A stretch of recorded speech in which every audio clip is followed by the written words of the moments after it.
California. On state-owned land.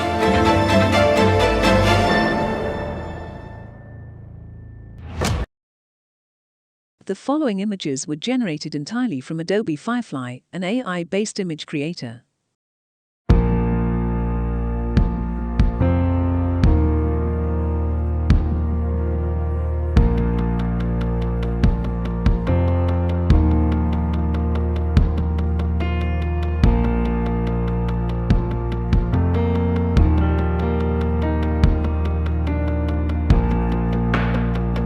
I'm coming home. Oh, oh. I'm coming home. I wanna be home for the holidays, because home is only home when I'm with you. Home to you.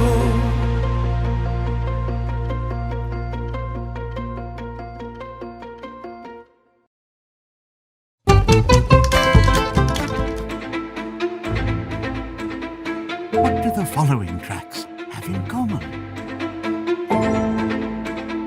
They're all dirt tracks. They're all dirt tracks in California. On state-owned land.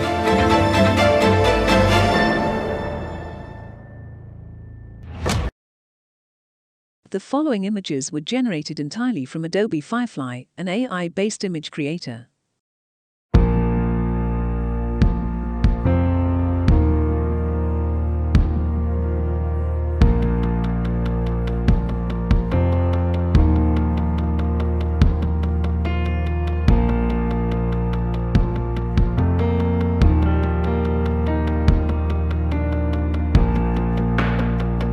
I'm coming home. Oh, oh. I'm coming home. I wanna be home for the holidays, because home is only home when I'm with you.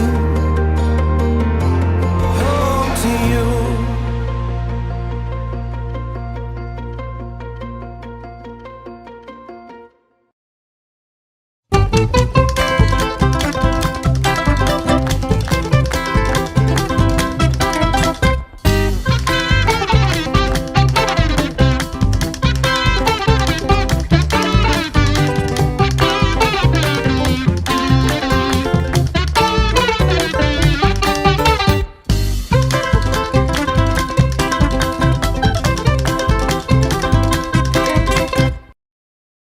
So a couple of farmer kids start putting together these Mini Coopers. There's no arrive and drive team. You're not giving some check to somebody else to go do this. You and your brother figuring this out. Yeah.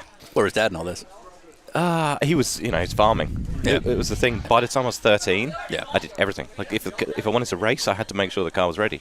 I remember one year I built my first engine, and it was like brand new. It had been honed, and obviously got new pistons, new rings, everything. My dad said, right, go and drive around for sort of half an hour or so, running in nice and slowly before we take it to the racetrack, running in. I went out, and basically, a minute later, the oil pressure light comes on.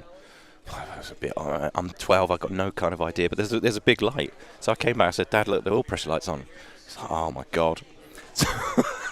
Where I cleaned out all the old oil and that was in the gearbox, I'd left a massive rag in the bottom of the sump. So that taught me, do the job properly and not do it twice. Because that cost me another day, taking the engine out, taking it to bits, and figure, there's a rag on the oil pickup. Yeah.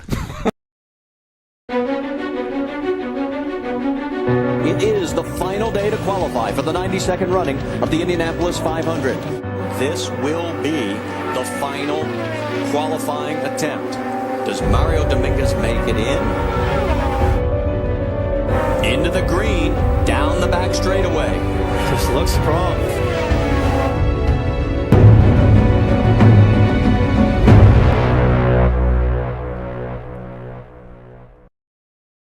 My grandfather was a farmer. Okay. And he decides to leave the farm back then, or still now, one of the biggest roads in Brazil is the road which connects São Paulo to the south. So he moves, and then he opens this restaurant where my grandma would cook. So he goes to this place near São Paulo. This middle ground. Yeah. He opens a restaurant, and he does the steak. Yeah. But he was analphabet. How do you say? He's analphabet. If you cannot write and read, how do you say? Illiterate? Literate. Yeah, illiterate, yeah. Illiterate, yeah. He could not take orders. Because he couldn't write, yeah. And then one day he decided to just put a buffet in the middle with the salad and give everything the same for everybody. Wow. Go on. So he created the system, which calls rodízio in Portuguese. It became extremely popular. So this sort of serve yourself style was born from illiteracy. Yes. Yeah, because you just make it yourself. Yeah, exactly. He needed a way to make this work. Yeah. And so they came with a system that worked for him. And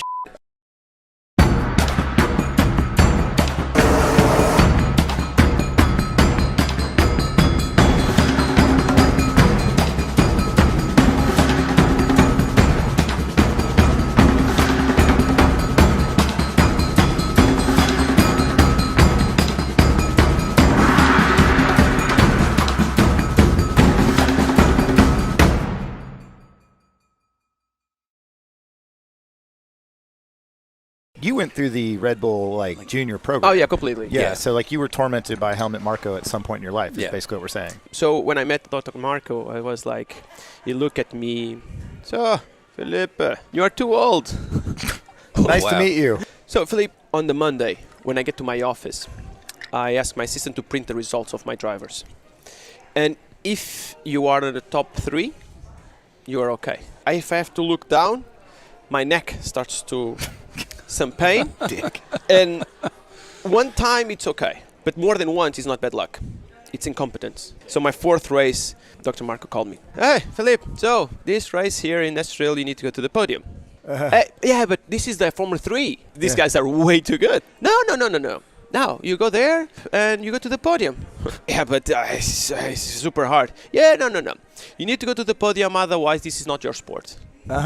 Okay.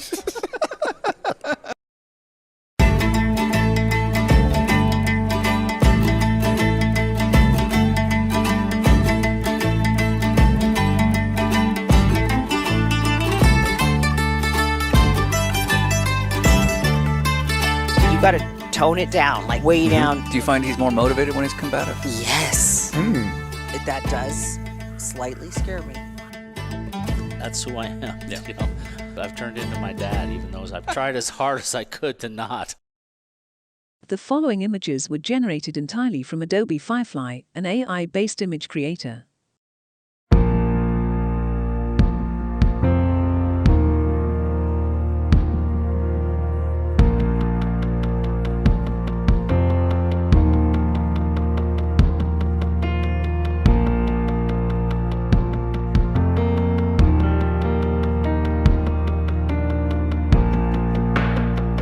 I'm coming home. Oh, I'm coming home. I wanna be home for the holidays, because home is only home when I'm with you. Home to you.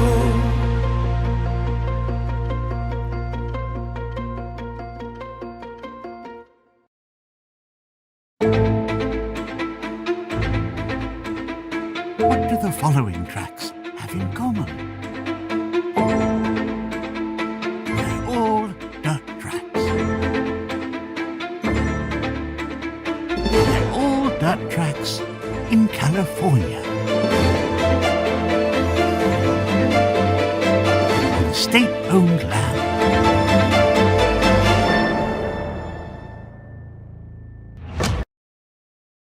The following images were generated entirely from Adobe Firefly, an AI-based image creator.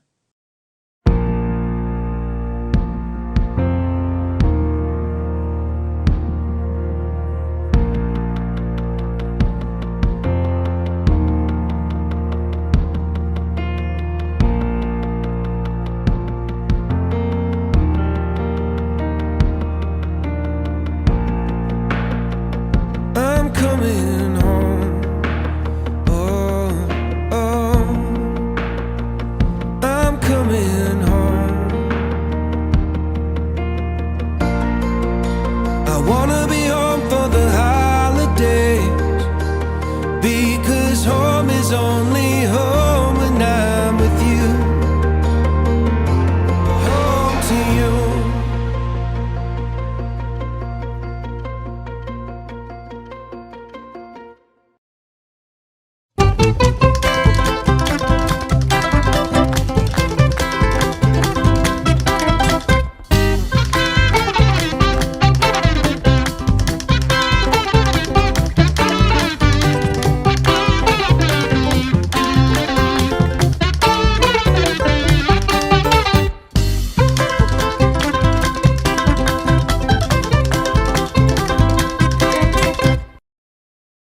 a couple of farmer kids start putting together these Mini Coopers. There's no arrive and drive team. You're not giving some check to somebody else to go do this. You and your brother figuring this out. Yeah.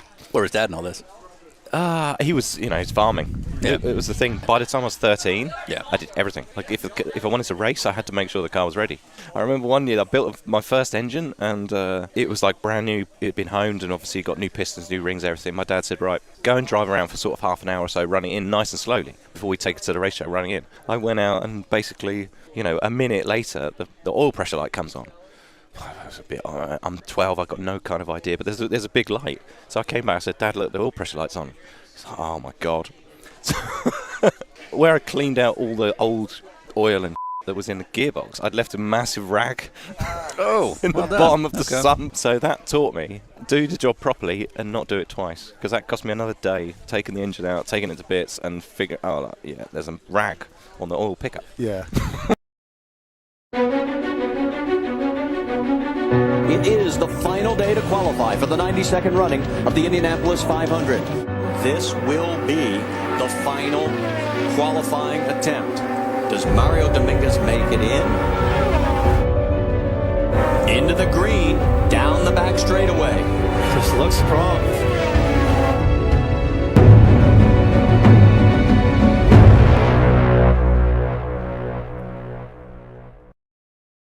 My grandfather, he was a farmer. Okay. And he decides to leave the farm. Back then, or still now, one of the biggest roads in Brazil is the road which connects São Paulo to the south. So he moves, and then he opens this restaurant where my grandma would cook.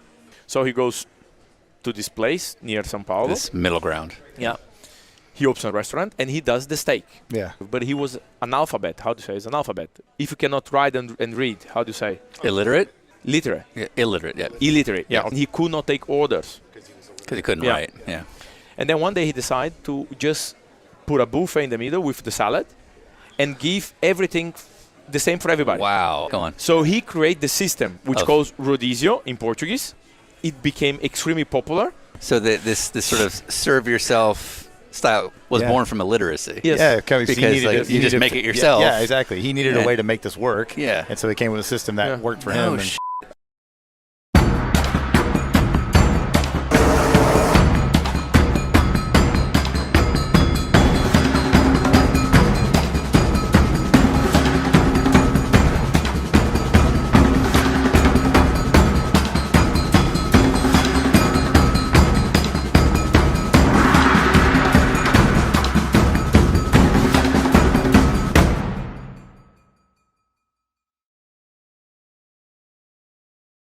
You went through the Red Bull junior program. Oh yeah, completely. Yeah, so you were tormented by Helmut Marko at some point in your life. Is basically what we're saying. So when I met Dr. Marko, I was like, he looked at me. So Felipe, you are too old. Nice to meet you. So Felipe, on the Monday when I get to my office, I ask my assistant to print the results of my drivers.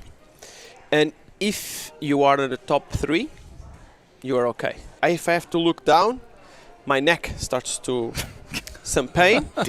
And one time it's okay, but more than once it's not bad luck. It's incompetence. So my 4th race, Dr. Marko called me. Hey, Felipe, so this race here in Estoril, you need to go to the podium. Yeah, but this is the Formula 3. These guys are way too good. No. Now, you go there and you go to the podium. Yeah, but it's super hard. Yeah, no. You need to go to the podium, otherwise this is not your sport. Okay.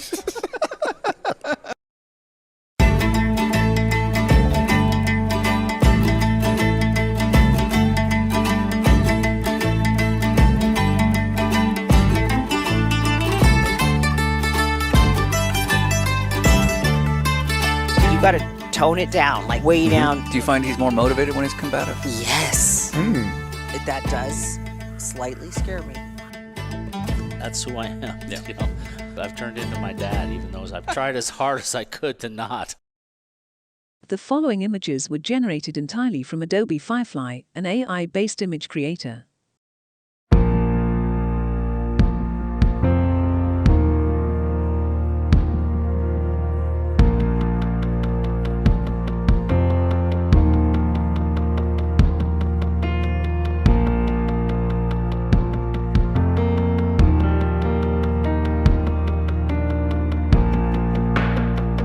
I'm coming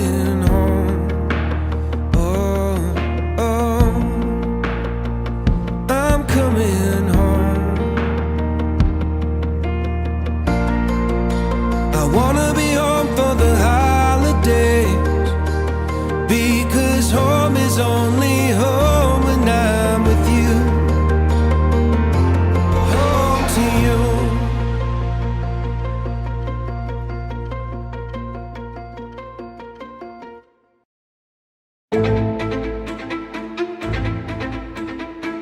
do the following tracks have in common? They're all dirt tracks. They're all dirt tracks in California. On state-owned land.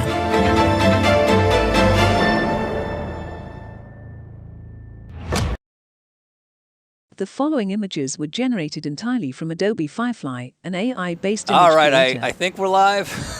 We got to be at this point. I'm sure we are, but we're not going to talk about what we were just talking about off air. But anyway, welcome to Thursday Night Blunder. I am Sean Heckman, and with me, as always, is Ryan Eversley. You're not looking at him right now. You are, however, looking at the beautiful, beautiful vista of Indianapolis Motor Speedway. And Ryan, what's going on?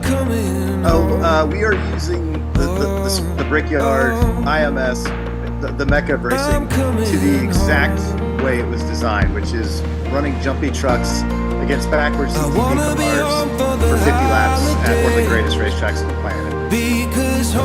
That's correct. Yeah, as it was designed. Yeah. So like what they were thinking of back in the early days of motorsports, like how can we do this properly? We'll leave it up to the Dinner with Racers guys, and here we are. If there's one thing I know about motorsports, it's that people love our input. Yes. You know what I mean? Like hey, what do your DWR guys up to? That's what I do. You know, they're like, okay, what would we say next to Dale Jr.'s like the best podcast out there? We'd never do what they do.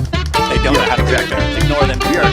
We are starting out spicy tonight. I'm in a great mood. Had a few technical hiccups, and so a couple of farmer kids putting together these Mini Coopers. There's no arrive and drive team. Here we are at Indianapolis Motor Speedway, and so tell me about jumpy trucks at Indy, Ryan. It was the thing. By the time I was 13, in traditional Dinner with Racers fashion, Thursday Night Blunder, if you knew what we do here, one year I built my first engine, and it was like brand new. It'd been honed and obviously got new pistons, new rings, everything. My dad said, right, go and drive around for sort of half an hour or so, run it in nice and slow. We did too, but we wanted ours to actually be participatory and not something that you just watched other race car drivers do. It wasn't something where we're just like, hey, watch our guys.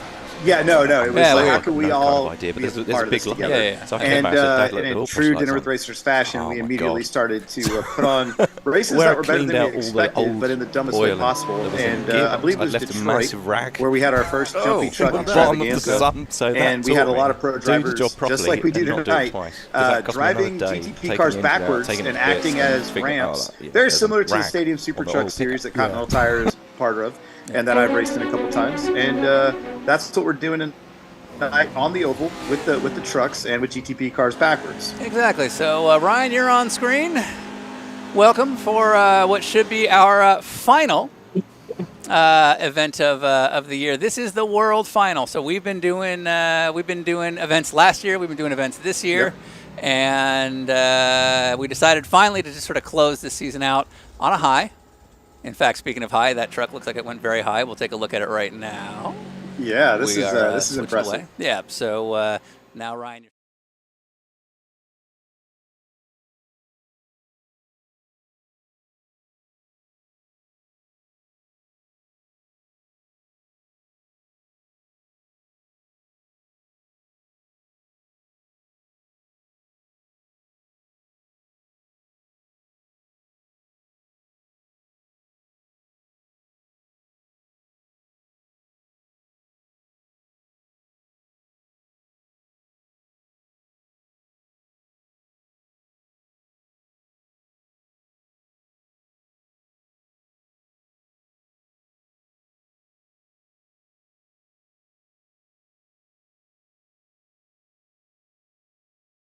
In the chat, we have audio now. We have audio now. We have audio now. Okay. So things are going exactly the way they should be. Yep. Okay, I think we should be good now. We should. I think big sports car racing might have silenced you there for a minute. Yeah, Sean. that's okay. I'm okay with that. Yeah. They've been trying to do that for years. Yeah. Why I'm not holding back. Anyway, go on. In traditional Dinner with Racers fashion, immediately somebody thought it was a prank. Like we fucked up and they thought it was intentionally funny. Sure, so, that's the whole key to my career. You got us. No, so we're at Indy. It's important to point out we've done this before, but the big takeaway was the Nissan GTP was never designed to be a jumpy truck, and so when we jump these things, sometimes they work and sometimes they don't. Sometimes the trucks will go right through the GTP cars, and then sometimes they'll only hit like 2 wheels on them and they go tumbling. Either way, it's Calamity, and it's exactly what we were aiming for. Exactly. So basically, this is the world final. And all the cars that are here tonight are cars that are qualified. That is in the big class, in the jumpy trucks. So throughout the season leading up to this year's big world final, anyone who basically finished in the top 5 or they won a race, they are here right now. So we have roughly about 35, 36 cars. They're going to be competing for the title of world champion. Now, we did get some questions on Twitter as to whether or not we are allowed to call him a world champion, because apparently the FIA holds the right to that. Sure. Which, okay. So if that's the case, what we'll do is we'll have every team that's entered tonight put out a press release. Yeah. Or basically a graphic on Instagram saying, I never had anything, I never questioned them, I was never mad at Toto Wolff, and I think we'll be okay. Exactly, in unison. Yeah. Yes. In unison. Yes. I think we'll be all right. So we have about 35, 36 people. It's going to be a 50-lap race. This might be one of our longer races, depending on yellow flags. And I do have a feeling we'll have a few yellow flags. Just call me crazy. And calling them yellow flags, well, that's going to be our administrator, our race control, our Michael Massey. Ooh. Our Bill Barfield. I'm back in. Okay. Tyler Newitt. Tyler Newitt, who's not only running the race control for us, he's actually running the ramps. Nice. So he's coordinating with the ramp guys, yeah, right? Exactly. So literally, while we're talking about him, kind of prompting him to talk, he might be talking to the ramps right now, and we wouldn't know as he switches between channels. So he's got his hands full. But Tyler, if you can talk, how's it going out there? It's going great, Sean. I can tell. Okay, so Jonathan, if we can take a look at Tyler on track and kind of see what he's up to. So that's Tyler Newitt right there. That's his onboard. And we did a practice race last night to kind of get our ramps coordinated with the jumpy trucks. Didn't get as many folks as we would have liked to get everybody in unison. We have roughly 13 or so ramps out there on the track right now. It's not supposed to be a free-for-all. They're going to be kind of working together through Tyler to present sort of a unified front against these Pro 4 trucks. So it's going to be an interesting experience. So I'm looking forward to it. It's our first jumpy truck race we've had in a while.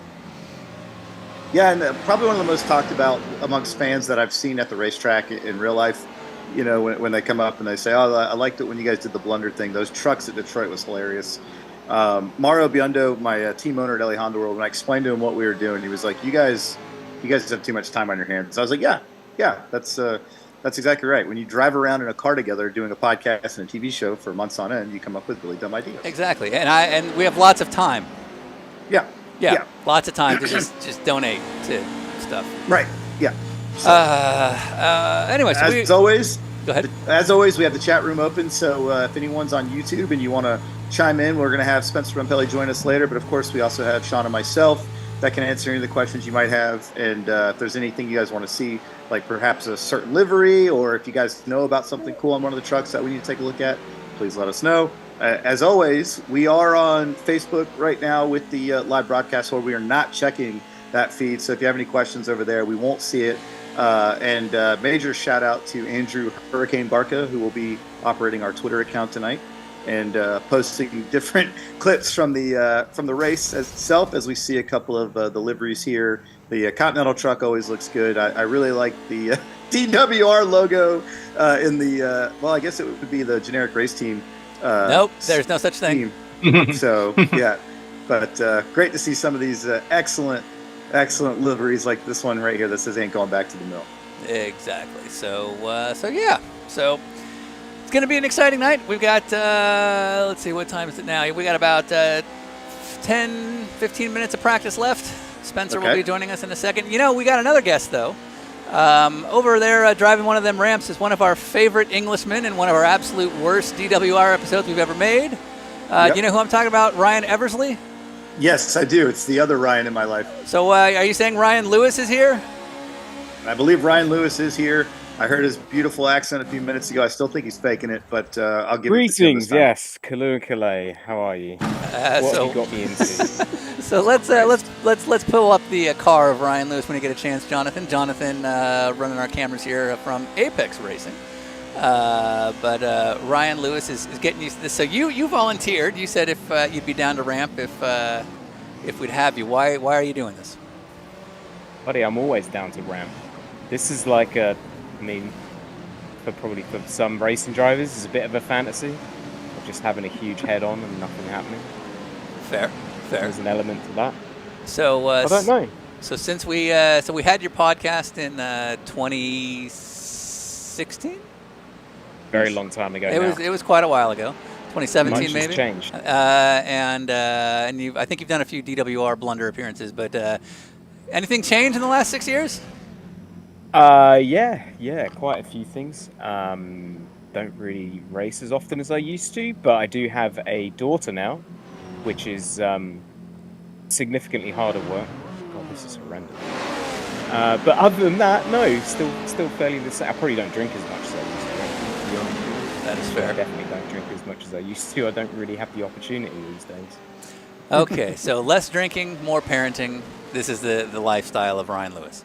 Yeah, it's just, midlife crisis malaise. Okay. How are you, though? How have you been? Lovely. Thanks for asking. What's going on in the chat, Ryan Eversley? Nothing, just the first comment. Oh, Lord, Ryan Lewis is here. Yes. It's like, yeah, exactly. Is that a truck doing a wheelie down the back straightaway there? I didn't quite see it. That looked like it caught air and just kept doing a wheelie. That was excellent. So if you guys have any questions for Ryan Lewis and what he's been up to, please feel free to reach out in the chat room, and obviously you can follow him on social media as well. Ryan, when's the last time you were mistaken for Macklemore's Ryan Lewis? Is that still a thing? No, I mean he's not super prevalent anymore, so it's fairly rare. So you're back. All those people that, I don't know. Is he even still around? Does he exist anymore? Not sure, but I mean, if anything, I guess that means you are back. You're the number one again.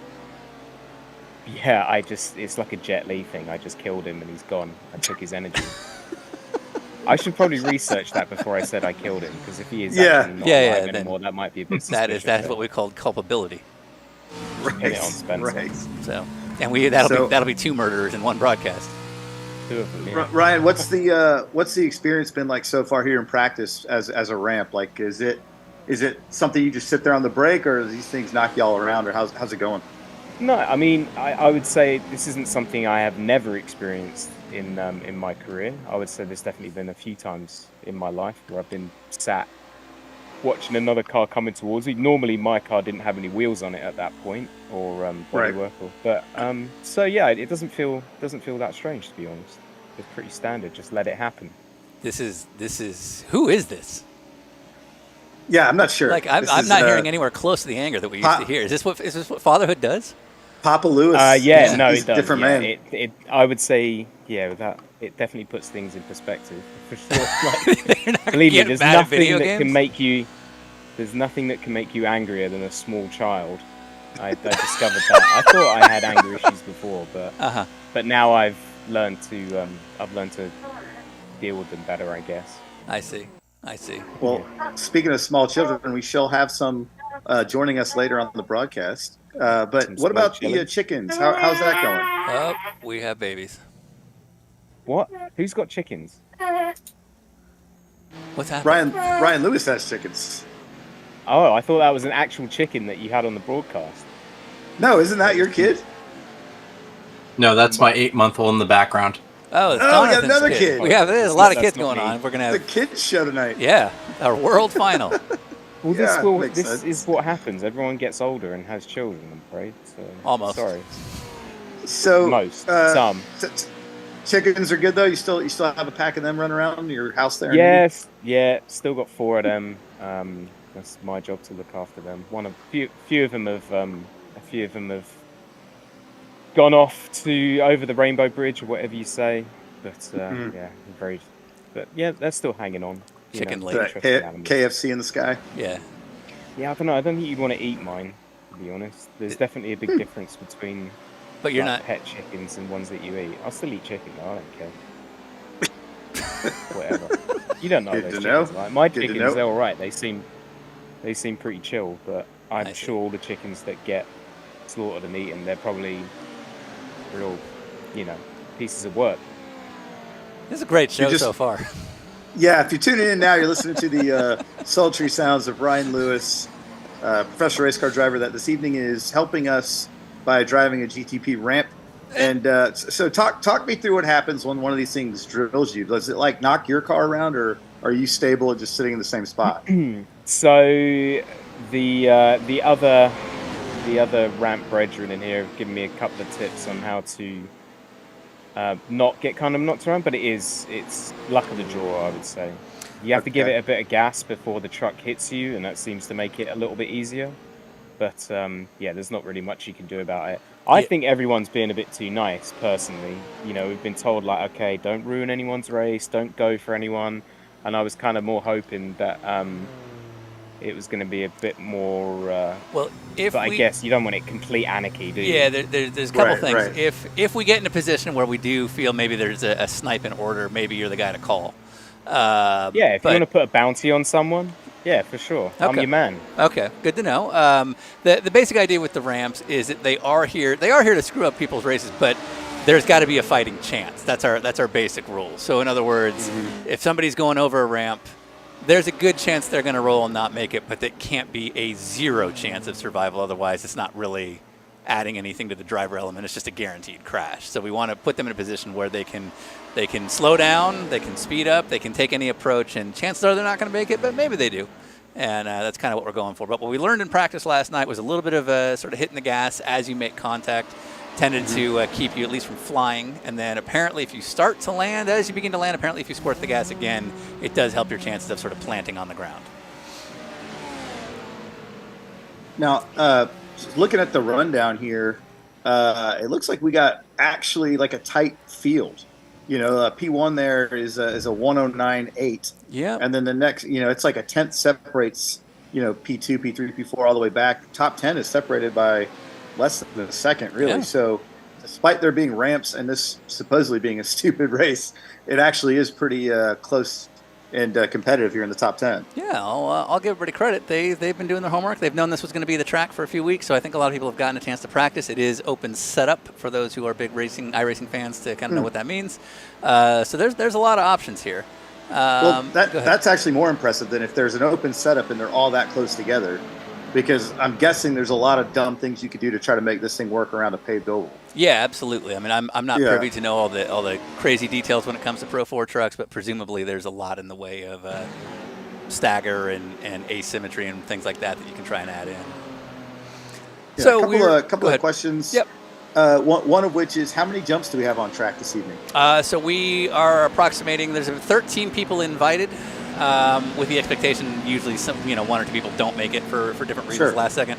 So we should expect about a dozen or so ramps. And Indianapolis is an interesting place because if you line up 5 or 6 GTP cars together, that takes up the surface of the track. But with the exception of the main straightaway, there's a lot of other places you can go. There's grass, there's the pit lane. So that is part of the organization problem that Tyler has. So the general idea is that we're probably going to have 2 waves of roughly a half dozen GTPs filling up different parts of the track or the inside, and that's kind of part of Tyler's strategy. And they're not going to be in one place the whole time. So at the beginning of the race, you might see them in one place, and then, of course, they can move because they are rolling Nissans, and they can go somewhere else. And so that's part of the strategy. Correct, Tyler? I think Tyler's a little busy. All right. Yeah, so... we... correct, Sean. Whatever you said is correct. Yeah. we definitely had the element of surprise at Detroit because it's a tight street course, a lot of 90-degree turns there. And I remember specifically even us commentating the race didn't know where the jumps would be on the next lap. This way, the straightaways at Indy are so much longer and it's such a wide open thing that you'll have an idea, but even still, like once they block the road like they just did there on the front straightaway, we see trucks and GTP cars flipping through the air constantly. So even though they might be able to see it coming this time, you're not going to really do a whole lot about it. Exactly. So Okay, so we should be getting into the last couple minutes here of practice. I don't know if Spencer is here or not. Let's take a look. He hasn't said anything, but we do have a call out from, I think that's B. Tyler in the chat room saying Mike Kelly is leading, but he's got a cheated up VW engine. So interesting. Be a little bit of shit talking going on from the fans, which is what we appreciate. We got a couple of people just saying it's great to see Delaney Calhoun out there, who I actually do love seeing out there. Delaney is a actual crew guy in IMSA, works with our friend Pat Wilmot, and also has donated several times to my Cupid's Underrun and things like that. So cool to see a real racer Delaney out there. Good dude. And yeah, a lot of questions in the chat room so far, which is great. Cool. All right. So once again, we just got a couple of minutes here remaining. But yeah, we have a pretty tight, looks like 109.8 is a pretty standout top time by Mr. Kelly there. But Justin Parcher, John Cantu, Aaron Smith, Derek Moore, Alan Space, Jason Skeen, all within a couple of tenths of each other. So this is proper good oval racing. And let's see what Delaney, Delaney didn't even have a chance. Oh, and we also discovered something in practice. If you fly from the main straight into pit lane, you sometimes can get a speeding penalty. Oh, yeah, that makes sense. It does add another element as well. So, so there's a lot to play for here with these upside down trucks. So yeah, it looks like quite a few of them are landing in the pit lane. But good news, we do have one Spencer Pompelli waiting in the lobby. So we'll get him here in just a second. And that is Todd Eldridge. Yeah. Now, I believe he's running the Mutt Cuts. That does in fact look like the Mutt Cuts livery. I'm all about it. From Dumb and Dumber, which is fantastic. Now, Todd reached out to us last minute. He technically did not qualify for the World Final, but we do have champions provisionals. Yeah. And right. I believe he is a world champion. Yes, now, indeed he is. That might be world champion of figure skating, but he is a figure skating world champion. Therefore, he's allowed to be in our world championship event. And he's in outer space, apparently. Yeah, he's also been on the show, so he gets to pull that card as well. A little bit of rank there, as opposed to like the 7 people that messaged me today, like, "Hey, how do I do this?" Exactly. So, and not people that have done it before. People that literally are like, "Hey, this looks cool. What is it?" Like, no. Yeah, that adds up. Yeah, like it's the same thing with the like. I take kind of joy, not in a mean way, genuinely not in a mean way, but I like we get league signups half an hour before our races start. Right. You know, right. And I'm sure somebody's like, they didn't let me in. But yeah. All right. So this is the start of qualifying. I think it's a good time for the national anthem, and it's a segue, Ryan. Yeah, I'm excited about this. We have a special performance. Speaking of Spencer Pompelli, we have a special performance. We're going to hear the national anthem as we begin qualifying here with a very, very talented musician. Ryan, you've met him before. What's his name? That would be my godson, Ryder Pompelli, coming at you with the national anthem.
right, we are back. You heard it a couple times, but we are here.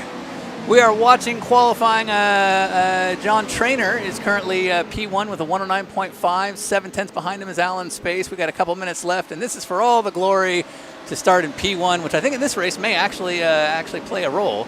But hey, you know, knowing a thing or two about qualifying is our it's our guest host. So let's welcome not just one but three Pompellis. Spencer, welcome. Thank you. What do I know about qualifying? I never qualify. It's always Potter. That is fair, but you've qualified in your day. In my day, yeah. So, all right. So we got some. It's not just you guesting. So who have we got on here? We have, as you heard earlier, Mr. Ryder Pompelli, Hello, guys. and we have Parker Pompelli over here, Hi. and they're big DWR fans, and they're happy to be joining you guys, as am I happy to be joining you guys. This is cool. Suck it, Guy Cosmo. Shots fired. Now, it's important to bring up that talent runs deep in the Pompelli family. It starts at the top with the grandparents, both phenomenal musicians. But we're looking at a current off-Broadway actress, Miss Parker Pompelli. Parker, tell us a little bit about what you're doing this holiday season. So, I'm in the Nutcracker, and it was with the Atlanta Ballet. And I think I have 4 shows that I'm doing. I play a mouse, and it's really fun. And now you're not just like in the Nutcracker at your school, right? Where are you performing? We perform at the Cobb Energy Center. Yeah. It's really cool. And then I perform with the Atlanta Ballet. And so, like, a lot of people have come and seen you, right? Yeah, a lot. I think like maybe thousands. I don't know. Yeah, it is thousands. Now, are you nervous when you're up on stage in front of all those people? No, not really. I just love to be on stage. Yeah, just like your mom. Your mom was obviously part of the flag line for UGA in front of thousands and thousands of fans. Your dad races cars in front of tens of hundreds of fans, depending on the event.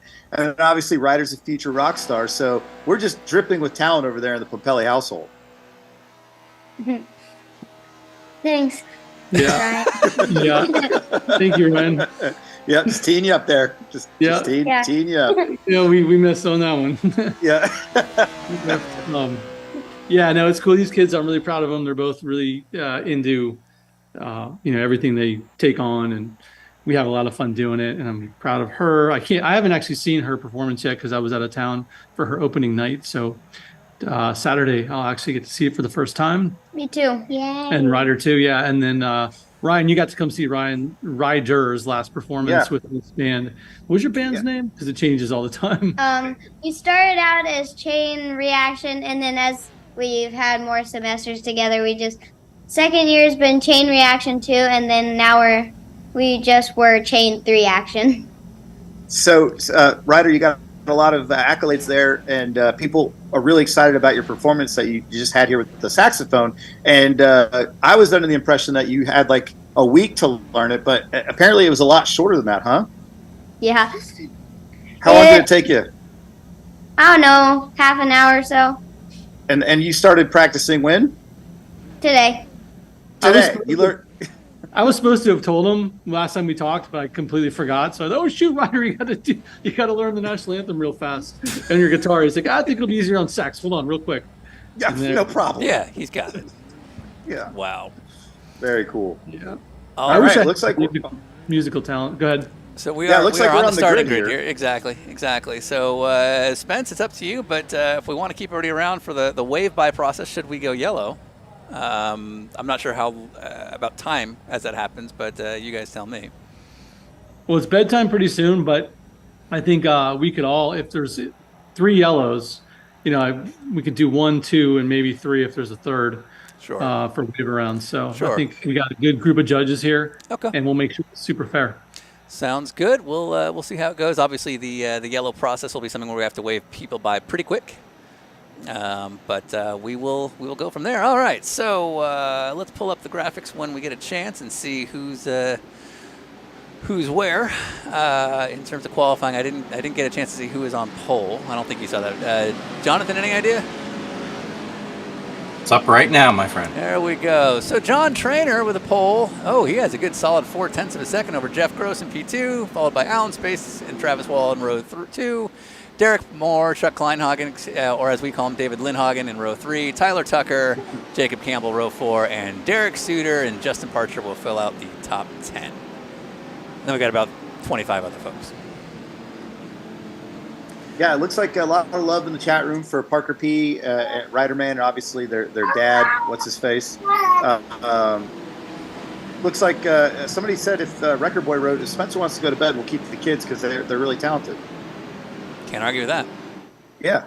So I did find it interesting. We had one truck that did not out-qualify the GTP cars, which I weren't aware actually got lap time. So looks like somebody's already going to be having a rough day starting the back of the field. Yeah, no kidding. As we head down what looks like the back straight here, is there anything we'd like to announce about this evening, Sean? Are we talking about the new series? Are we talking about podcasts? Where are you prompting me? Well, I mean, something just dropped.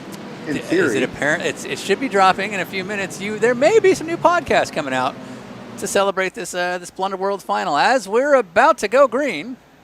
Yeah, and it looks like the pace car is in. We are green flag flies, and it looked like somebody immediately had an issue. Yeah, we crashed right at the start during the practice race yesterday, and we had about 7 trucks.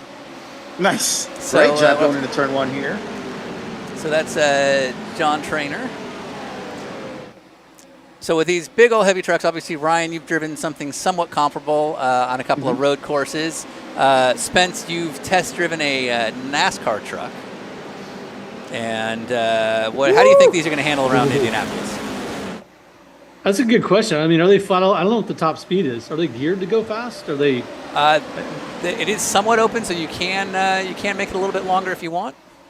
Okay, so they're not hitting the red when you're halfway down the straightaway, right? It depends on the draft, but they do hit the limiter pretty early on.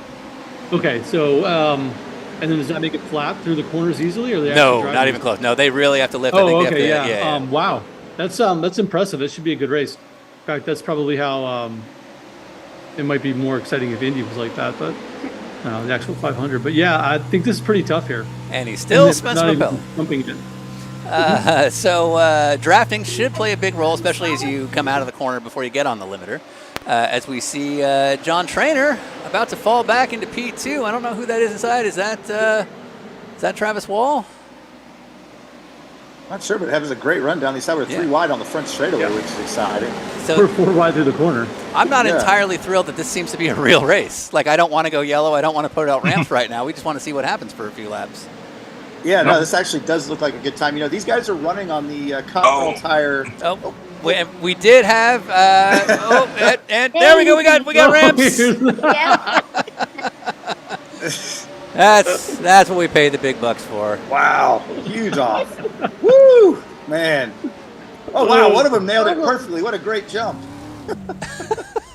Landing went horribly wrong, but wow, it looked great for a minute there. Lance Snyder, who has seen his fair share of bad driving, is caught up in that one for sure. Now, I will say... go ahead. These trucks are running on the Continental Terrain Contact AT All-Terrain, which is actually what they use in the Stadium Super Truck Series. So we know the tires are going to be great throughout the entire event, but these trucks are taking a lot of damage so far. Now, I will say we're only at lap 2. These are minute-long laps, so it does take quite a while to circulate here. So I don't think we'll be too quick on the yellows just yet as we give people a chance to go through here. Oh, looks like we got a backwards ramp kind of going rogue out there in 1. So yeah, it looks like we got one just hanging out there at the apex. When the ramps get hit, do they have to reset from pit lane and drive back to their spot, or how does that work? It depends on the impact. So the ramp drivers have figured out a couple of techniques to try and help their case as they get hit, but it's not a guaranteed science at all. So best case scenario, as a ramp, you get hit, you move backwards, you sort of fall out of line a little bit, but you can just sort of drive back to your slot. Worst case scenario is you do go flying, you end up on your lid, and then you do have to reset and get what's called a tow, and then you're going back to the pits for a couple minutes, and then you basically have to drive back out and find your place again. So it's kind of case by case. So we have just a message real quick in the chat room. It says Baden Stewart's engineer says he needs a black flag cleared for the GTP cars not taking the start. Not sure what that means. Just passing it along to Tyler. Yep. But if you guys have any questions for Ryder Pompelli, he is hanging out here with his dad. I think it's Spence, and happy to answer any questions you guys might have in the chat room. We are on board here with Michael Kelly. So you can get, so here we go. We'll stick to an onboard here and kind of get a sense of what it does take going around here. But you can see here, so he is kind of rolling off the throttle a little bit, and then he gets a really good draft on the exit. Yeah, it seems to work around the top pretty well. It's pretty cool. Yeah, just a little bit of real feedback from driving these things at Mid-Ohio and Toronto. Toronto wasn't as helpful, but like Mid-Ohio, the back straightaway there, it's got a little dogleg kink to the right. Not a big deal in almost anything I've ever driven, except these trucks, because the tires are not really designed to do this on concrete at this kind of speed. And believe it or not, these cars do get a bit of aero lift in the front, just because they're not meant to go fast on asphalt. So getting through these corners, they are sliding a lot. And also, they're slow to react. So if you suddenly see a GTP car, or you have to sort to avoid somebody flying through the air, it's like a huge width-to-width track movement to avoid something. So it's not that easy. You've got a lot of experience in these driving around. You also have experience flipping down straightaways too, right? So you can tell us how. Speaking of flip, yeah, Mid-Ohio. I was in Seated past weekend. We were talking about my career highlight, which was rolling down the back straightaway, flipping down the back straightaway at Mid-Ohio, and then getting a podium about 20 minutes later. So, yeah, it can be done. I'm hoping to see someone repeat that this evening. Yeah. Perfect. Yeah, what's funny is I've got my TV on in the background, and I'm watching our race on my TV because this is actually pretty compelling stuff. Yeah, it actually is. So we are 5 laps of 50 into this race. So we'll see where we're at. I mean, we have a lot of flips going around right now, but I don't know what you think, Ryan, but the flips so far to me have seemed pretty safe. So safety is our first concern. Safety has been our number one priority as always at Thursday Night Blunder. We do have a question from Trevor Price in the chat room for Mr. Ryder Pompelli. What kind of amp and guitar do you have, Ryder? P.S. Keep on rocking. I have a Line 6 amp and a classic Fender guitar. Okay, we have another question from our buddy Eric Thompson. He writes in, Ryder, who has trained harder for the Pompelli Bowl this year, you or your sister Parker P? Gotta be honest, it's probably been me because I've had a season of flag football behind my belt, so. Now, Ryder, it's been confirmed you have a nickname that Andy Lally gave you. Can you go ahead and tell us what that nickname is when it comes to football? Yeah, it's Touchdown Pompelli. Touchdown Pompelli. He's going to be coming back to this upcoming Pompelli Bowl. We're expecting big things. He's had a heck of a couple years of experience, like he said. But Parker P., what are you looking forward to the most for Christmas this year? Do you have any gifts that you're hoping for? I really want a ballet bar. A ballet bar? What is that? Yeah. You don't know what a ballet bar is? Tell me, kiddo. Ryan. Tell me. Oh. I do. It's for the fans at home that don't. Oh, okay. It's basically like a gymnastics bar, but it has 2 bars, and you just put your hands on it, and you can do fun things on it. What do you use it for training, right? Yes. Excellent. Well, it looks like we've gotten into some pretty good contact here. How many cars do we have off the lead lap? Is it getting close to a debris yellow? Yeah, give me a second. We'll take a look here. Jonathan, if you get a chance, what are we at as far as people down a lap? The top, there's 17 cars currently on the lead lap. So that's about half the field is a lap down. Yeah. So might be a. So I don't know. Are you take a close look there, Ryan? Do you see any debris? I mean, I'm gonna have to ask the experts here, Parker and Ryder. Does it look like there's some debris on track? We might need to go yellow. Yeah, I see little bits and pieces of car parts. Ooh, and that wreck might have caused some too. Mm-hmm. I see. Okay, so I guess we should go yellow, based the on. Heart truck just exploded. Yeah. Yeah. Okay, so Pompelli's. So the way it'll work once we go yellow is Jonathan working our cameras will show us all the cars that are a lap down, and you get to decide when you see their paint job if they get a lap back or not. So we'll let you guys help us decide. And of course, Dad will remind you we need to be a little bit quicker. Parker's going to do this whole round, I think. Okay. Yes. So Piggly Wiggly. You like Piggly Wiggly? Quick. Yes. Okay, Travis Wall in the 44 gets a lap back. Travis Wall in the 44 gets a lap back. We'll move on. All right. That says only Continental. It's an allusion to a different kind of website. What do you? No. No. No? Okay, Parker says no. Sorry, Jared. Jared Wakefield is not going to wave around. Yeah. 23 Waste Management. Now, that's a Bill Lester tribute. Do you like drivers from Atlanta? Yes. Yes? Parker says yes. Okay, Yes. so Clay Kirchenbauer in the 23 gets a wave around for the Bill Lester tribute. Clay Kirchenbauer in the 23 gets a wave around. All right, this is the Hart tribute from William Booz. This looks like Ryan's old car. What do you think, guys? Yes. Yes? Okay, Parker approves. William Booz in the 12 gets a wave around. All right, that looks like Rutledge Wood with a pink suit. That's an all Rutledge tribute and some NBC logos. Okay. You guys like Rutledge? Yes. So that's a yes? He's getting a wave around? Yes. So Carl Edward in the number 9 gets a wave around. Spence, what do you think of this one from John Cantu? Yes, it has my name on it. It does. This is up to Parker. This is up to Parker. No. Wait, dude. Why do you think no, Parker? Parker, is that a thumbs down, Parker? One more time. Thumbs down? You don't like it? No. Parker says no. Sorry, John Cantu. No good. No good for John Cantu. All right. Alan Space and the Continental. You guys like Continental tires, though, right? Yeah. Okay. So Alan Space in the 887 gets a wave around. Alan Space in the 887 gets a wave around. You guys like ice skaters? Is there a competition between ice skaters and ballerinas? Parker? No? You like ice skaters? Yeah.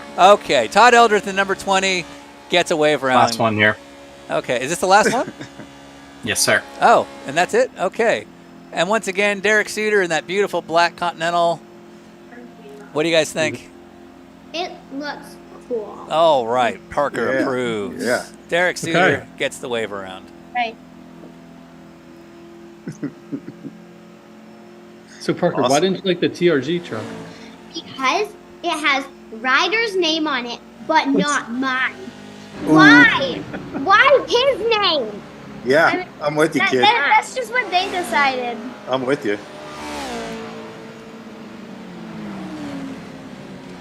All right.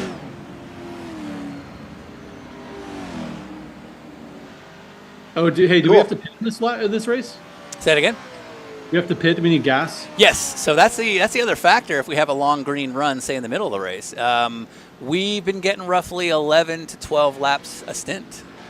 Oh wow. So it is actually pretty tight. Having not driven myself, and we didn't get a ton of laps yesterday in practice. I don't know how much you can buy back through the draft, but it is a significantly short stint.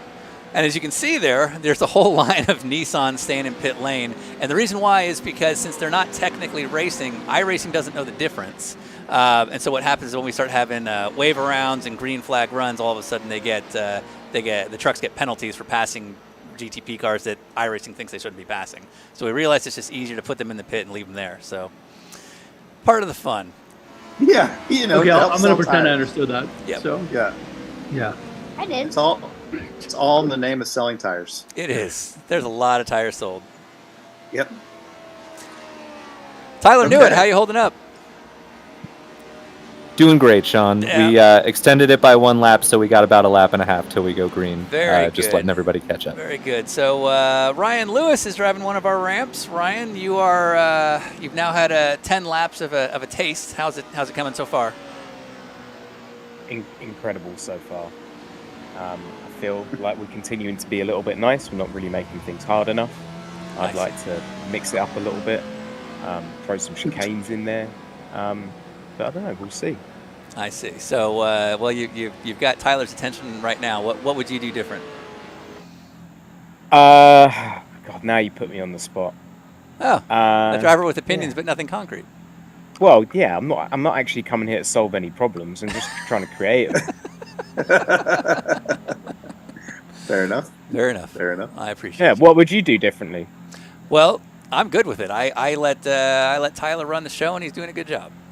Ah, I see. Pass the buck. That's exactly Yes, management. that's right. Management, sir. Millennials. You're all the same.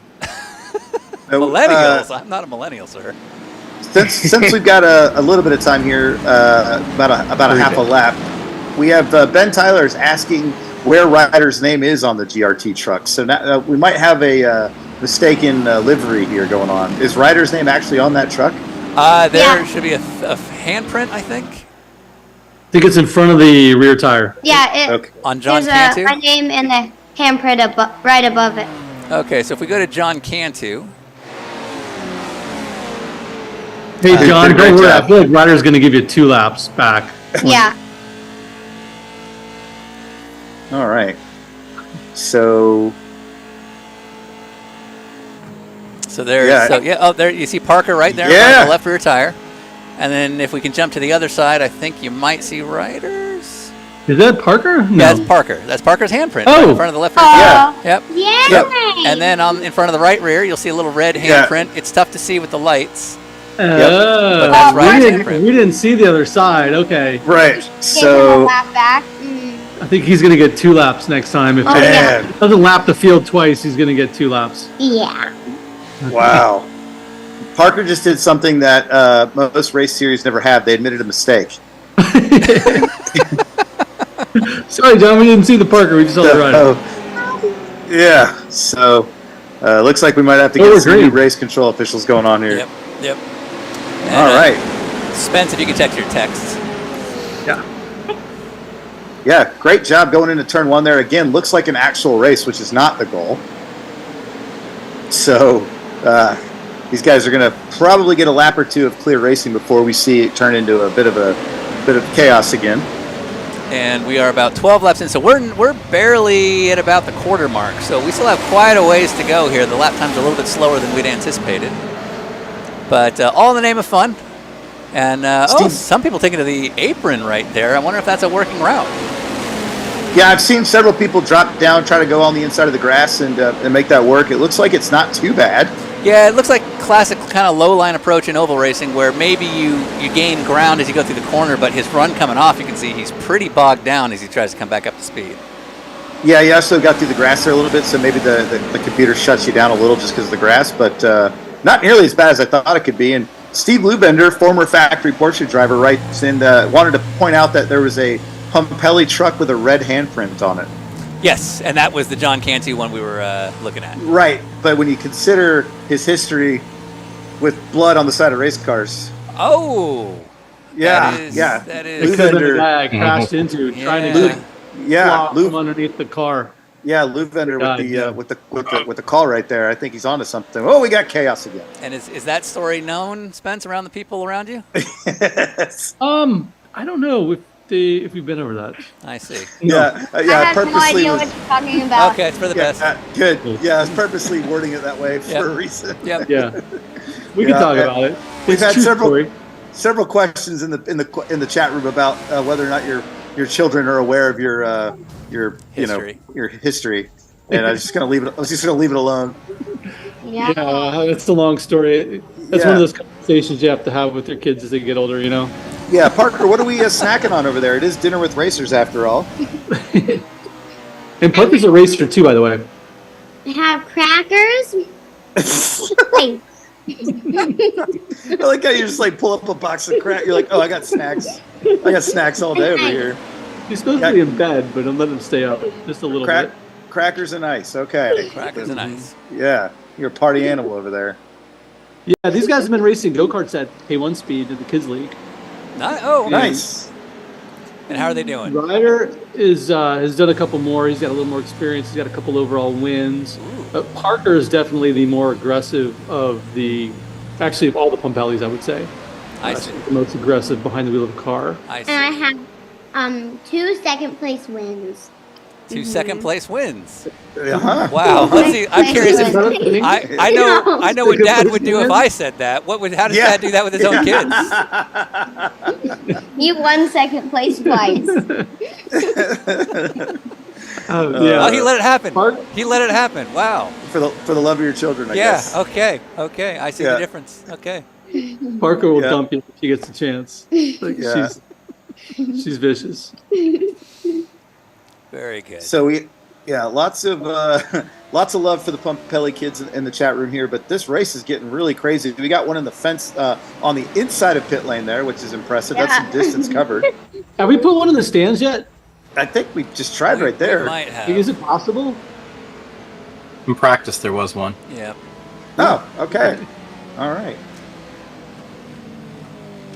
So, guys, any questions you might have for any of the Pompellis that have joined us this evening in the chat room, fire away. But we're just getting about a quarter of the way into this thing. And it looks like the GTP cars have done a nice job of leveling up on the back straightaway pretty evenly, so there is no direct, clear, obvious path. Interesting. Now, Ryder, you've played iRacing before, isn't that right? Yeah. What'd you think?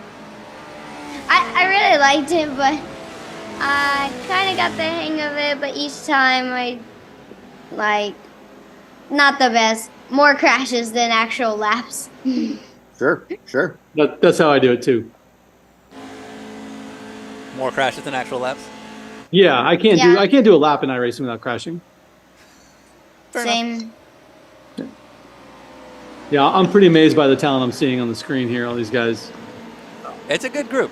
It's a really good group who've been with us. I mean, we've been doing our first season of this was with the what we call the Continental Tire Cup that used to run every Saturday back in 2019, and then we switched over to Thursday Night Blunder during the shutdown times of 2020.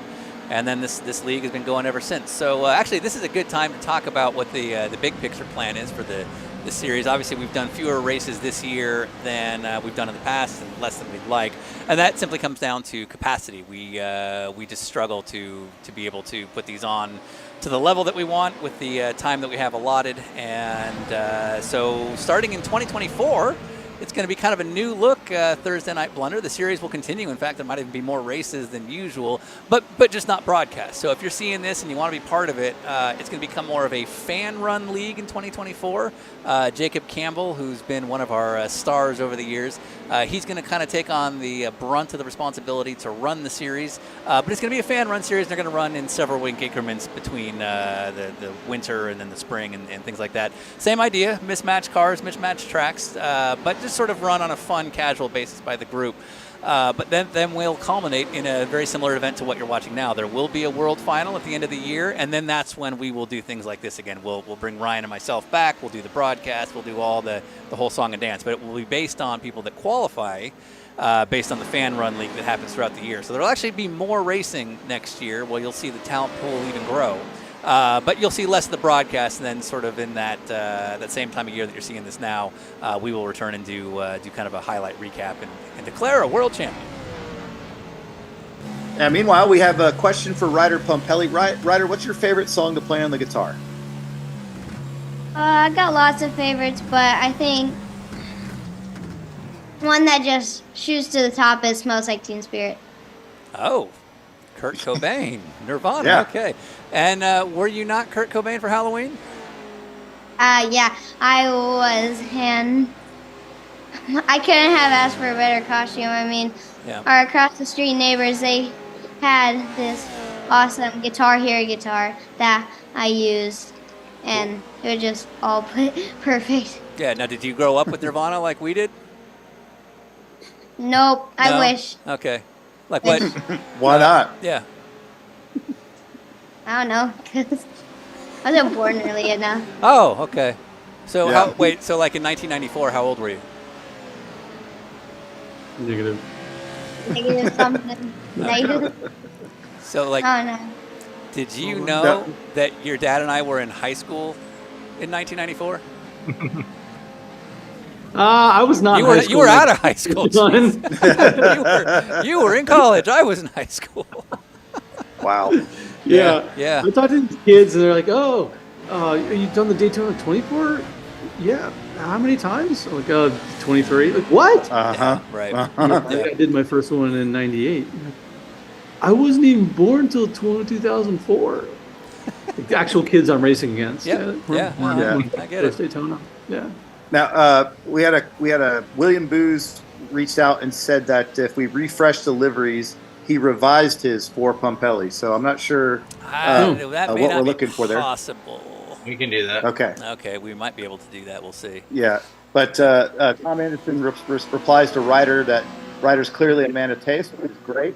And how long? Chuck Rod down in Louisiana asked, "How long have you been playing instruments?" Me or just the whole family? Well, we'll start with you, and then we'll move over to Parker P.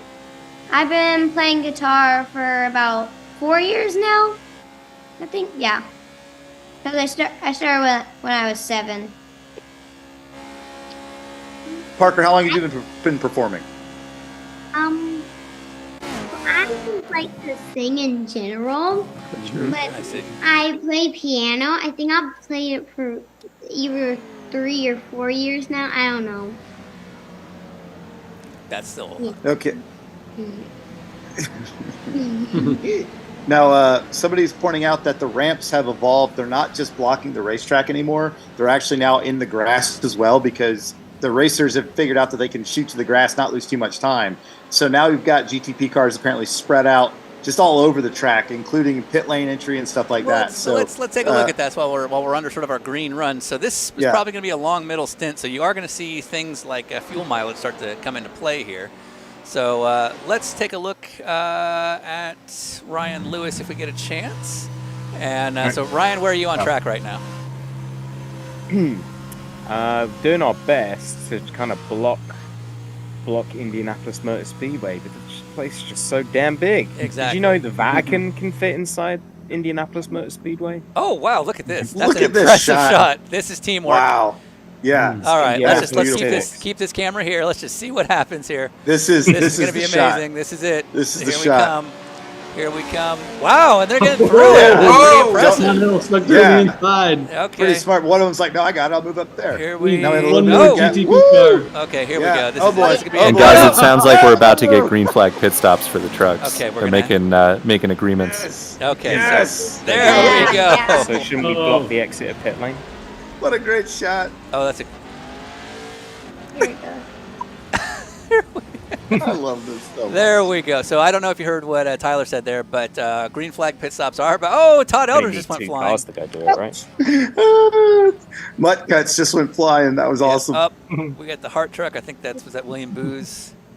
Yeah. And okay. Yeah, it looks like Chad Gilsinger there, and then somebody just rolled Yoshi. And Gilsinger Yoshi's is gonna have a bad day. Yeah, he's no longer the gunslinger. Yep. Is that Miles? Is that Miles? All right, so once again, it's getting pretty late for these kids. So if you have any last questions for the Pompelli kids, we'd happily ask them as long as they're appropriate. Which so far, great job, everybody. Haven't had to censor anything, surprisingly. Would like a arrowhead be more difficult for them? An arrowhead? Okay, we got a question coming in from Trevor Price, a.k.a. What Are You Slacking? Sure you kids understand that reference. Brand identity. Trevor's a musician. Who is cooler, mom or dad? Oh, great question. Hold on, let me get the camera up for that one. All right. Yeah. Who is cooler? This is a tough one. I think we gotta get mom on camera. No, I don't think she wants to be. Okay, well, I don't. They know the answer, you just can't say it, right? They know the answer. Yeah. Can't say it. It's dad. Yeah. Oh. Okay, so I think what Ryan Lewis was saying is that they're trying to get an arrowhead formation happening for the jumps. They're basically trying to get these guys funneled in so they don't have a way to get around the jumps. And so we might have caught a little bit of Ryan Lewis coaching the other GTP ramps into how to stop this race from going so well. Exactly. Yeah. I got a question for the young Pompellis. Who's better babysitter, Ryan Eversley or Andy Lally? I don't think I have babysat them in a long time. Never mind. Andy Lally. Andy Lally. Yeah, that's probably fair. Probably happen more often. Sorry, Ryan. What? He builds sports with us. He does what with you? Oh, sports with you? Yeah. No, he builds forts. Oh, and forts. Drives his golf cart around. He's got forts and golf carts.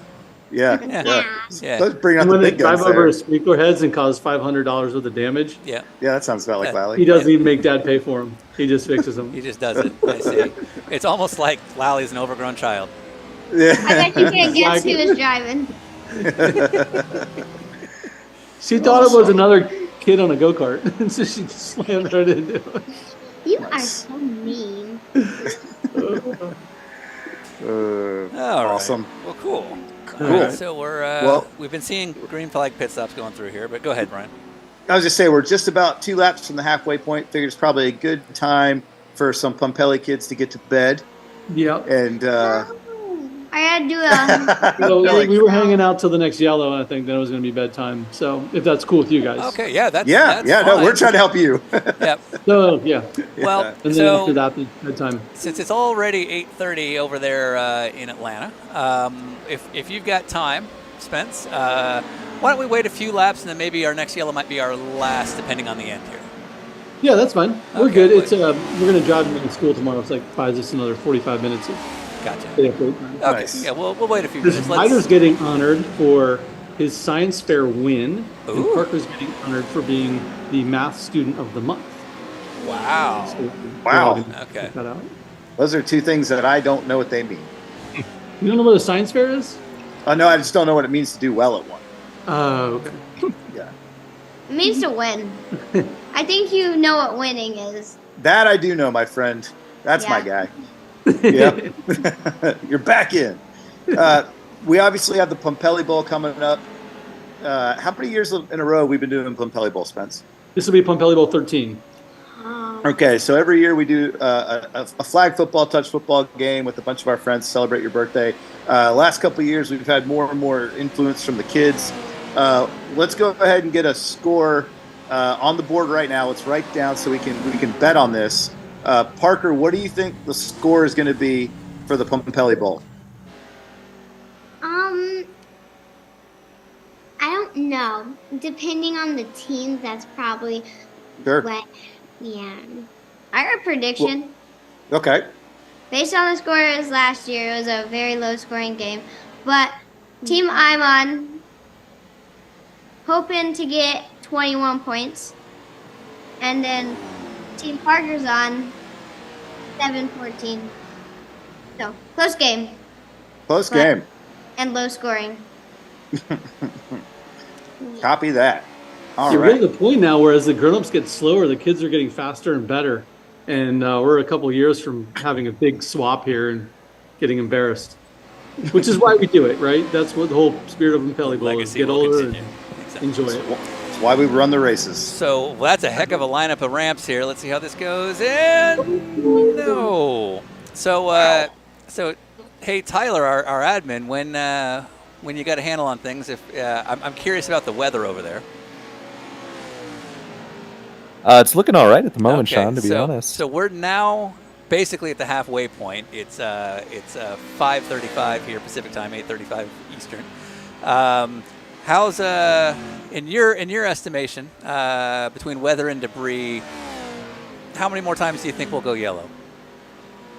Oh, that's tough to say, but I'd say I heard there was rain coming in about 5 or 10 laps. Okay, and do you think it'll clear after that and probably be done? I that's the forecast that I heard. Okay, so you're anticipating there's a possibility of maybe debris in 7 or 8 laps, and then that'll probably cloudy with a chance of debris. That's what I heard. Copy. Okay. Good to know. Now these Continental Terrain Contacts ATs, all terrains, Yeah. light truck tires are fine in the rain. Just to be clear. Which is why But- they're the smart choice in tires. Correct, and I'm really proud of you for getting that. Yeah, I did it live.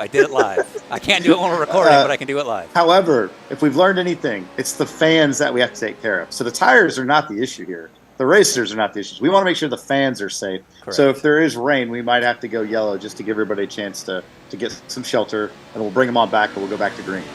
So speaking of fans, hey, Pompelli's.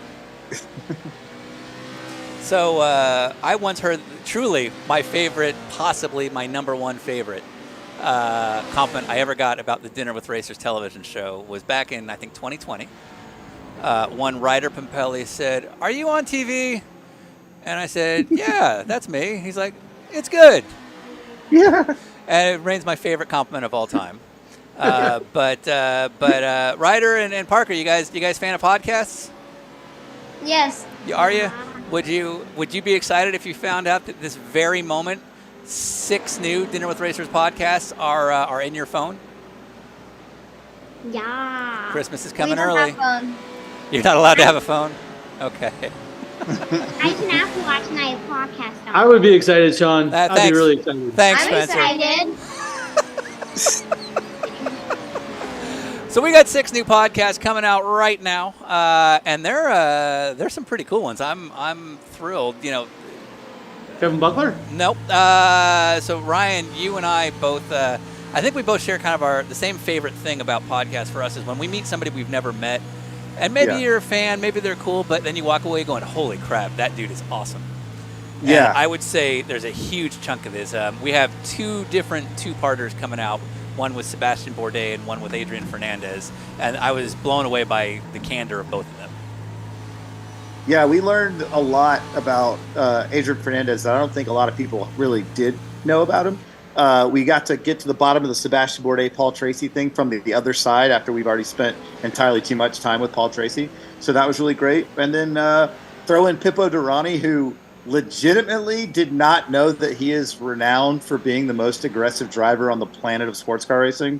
Like, he did not know that. I believe the quote at one point was from you, because he's like, "You guys keep saying I'm aggressive." And we're like, "Do you not think you're aggressive?" And I believe the quote from you, Ryan, was you said, "Wait, is this a bit? Because if it is, I respect it." I go, "Are you doing a bit right now?" Because I was that crazy that he doesn't know that he's Pippo Durrani. Yep. We also shut down a restaurant that no longer exists. We did. Single-handedly. Maloka, Miami. But the one thing that I'm going to say about Adrian Fernandez, and Spence will probably be surprised to learn this, highest paid sports car racing driver in history. Yep. No question. You'll have to listen to find out how. Yeah. But no question. They're 6 figures? Oh, yeah. Yeah. Easily Per 6. race. Let's just say easily 6 figures. Yeah. But per race. yeah. So I mean, I don't pick favorites, but I'll back you up, Ryan, that the Adrian Fernandez episode really was eye-opening because you know, he always seemed cool, and he's of that era of champ car that I always had kind of a favoritism towards, but you always just sort of assumed he was a dude that kind of had his market with the Mexican market, found sponsors, and that was that. And it's not until you realize his hustle and his backstory and like living out of a shop in the Netherlands with no money, and it is insane the things he did to make the early part of his career work. So it's impressive. And then speaking of stories that you may or may not know, there was actually a shout out by our other guest on the series, Alex Job, for Spencer. He said that both Spencer and Andy were 2 drivers he never had that he wished he had. Oh, wow. Yeah. He specifically named you as somebody he'd always wanted to work with. And I think he was a little bitter that you were part of a team championship for Flying Lizard Motorsports in the ALMS GTC ranks back in 2013. He did not win it because of you and the Lizards. Ah, wow. Yeah. That was one of my favorite seasons of racing. That GTC series, I wish we still had that. In fact, you know, we're going to do a GTD and then make the GTD AM 100% like a 992 series. I'd be cool with that because we had so much fun. And every single practice session, every single qualifying session, every race was just all out, throwdown, no BOP concerns. It was just, you know, it was on every single time we hit the track. Because effectively that GTC category, late 2000s, early 2000 teens of ALMS, was a Porsche Cup car only category, which meant there's no BOP because it's the same spec. So you guys could just go Sean, full I didn't tilt. give the background there, but it was me. I was out there, but Lally was out there. Jerome Bleakmolm was out there.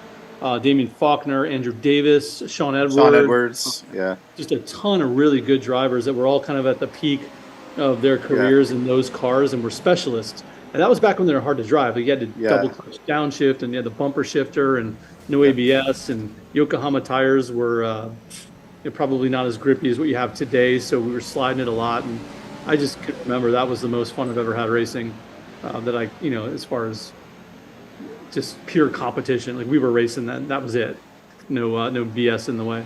And these kids know what BS mean, by the way. We went over that. Bull Schnikes. Hey guys, it started raining down here at turn 4, or something's leaking out of the snake pit. It's one of the two. So Interesting. Okay, so it looks like a little bit of rain. So Tyler, do you think we need to go yellow? Moist.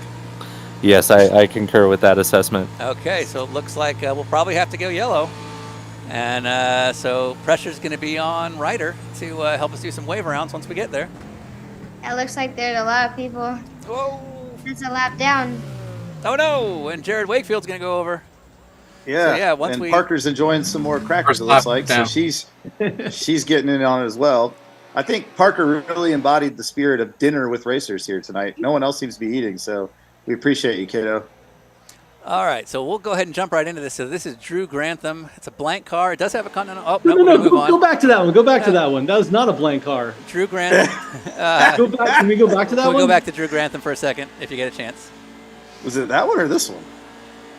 No, yeah, that one. Okay, Yeah. so that's the old NAMG car that I used to race a long time ago. I didn't even recognize it until I saw the 34, but it had the black. Oh, it doesn't have the NAMG on the side, but other than that, that's spot on. Ryder, that's a yes for you. Okay. Okay, so Drew Grantham in the 37 will get a wave around. Drew Grantham in the 37 will get a wave around. Drew Grantham, 37. All right. Yeah. This is the one I thought you were talking about. So this is Tyler Tucker, and that looks like Tim George on Tim George on the side. That Tim George Jr., not really a huge subject of DWR, but over the in the, let's just say, the late 2000s allure of sports car racing, Tim George became one of our favorite characters. And NASCAR too. Don't forget NASCAR. Oh, NASCAR, right? Nationwide All-Star too. Yeah, fair. Yeah, that's right. So it's a yes. That's a yes from Ryder. Tyler Tucker in that Tim George, the TGJR special in the number 14. All right, David Lindhagen in the 31. You like Continental tires there, Ryder? Yeah. All right, so I think David Lindhagen in the 31 will get a wave around. Chuck Kleinhagen in the 31 will get a wave around. Again, in the only Continental. I say no. No, you don't like it? Okay. Sorry, buddy. He didn't get one last time. He didn't get one last time. He did. Yeah, that's Jared Wakefield. I don't think he understood his audience because he didn't know. Yeah. You know. Yeah. What? Hey, it was his fault that he didn't. It's not his. It's his fault. Yeah, he's like, screw him. Okay. Okay. He's like, I don't care. Not this one either. You don't like Baden Stewart's? Wow. All right, Ryder's tough. Okay. All right, sorry, Baden. No, I already have that one. That's a no for Baden Stewart. Sorry, a child ruined your race. All right, Drew Grantham in the 37 is good. All right, Delaney Calhoun in the number 2 in that big old Continental is a yes. Delaney Calhoun in the number 2 gets a wave around. And we'll see what else we get. Cantu. All right, Yes, John yes, Cantu. Yes. That's a big yes. Yeah. That's a yes from you, Ryder. All right, John Cantu in the 76. If they're 2 laps down, give them 2. All right, I John. love the lot dinner with racers too in the Yeah, I back. saw that. That looks good. John Cantu in the 76. If there's a chance to give him a second wave around, because I think he's a couple laps back, give it to him. Jeff Gross. What do you think of this, Ryder? You like it? Sorry, Sean. Who was that last one? John Cantu. John Cantu. John Cantu. Yep, he's good. Yeah. Was that a yes? This is the last guy 1 lap down. The rest are 2 laps down. I think we got time. Gross is the last one. This will probably be our last yellow, so let's give Birdie a shot. Yeah. What was that, Ryder? I'm sorry. Do you like this car? Yes, yeah. All right, Move Jeff them up. Gross in the 97 gets a wave around. We have a question from Justin Henderson. How old are the Pompelli kids? Let's hold off. So Jason Skeen in the 1. What do you think of this? Yeah, keep them going, wave around. That's Yoshi. All right, Jason Skeen in the 1 with the Yoshi tribute. You get a wave around. Yoshi. What do you think of Brian Stilley here? It's a pretty cool Yeah, logo. nice All right, Brian. gold continental design. Brian Stilley in the 33 is going to get a wave around. Brian Stilley in the 33 is going to get a wave around.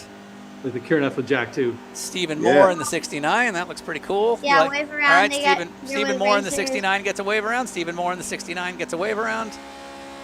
And this is a Ryan Eversley tribute. What do you think? Yep. Yeah. Yep. Okay. William Booz in the 12. William Booz in the 12 gets a wave around.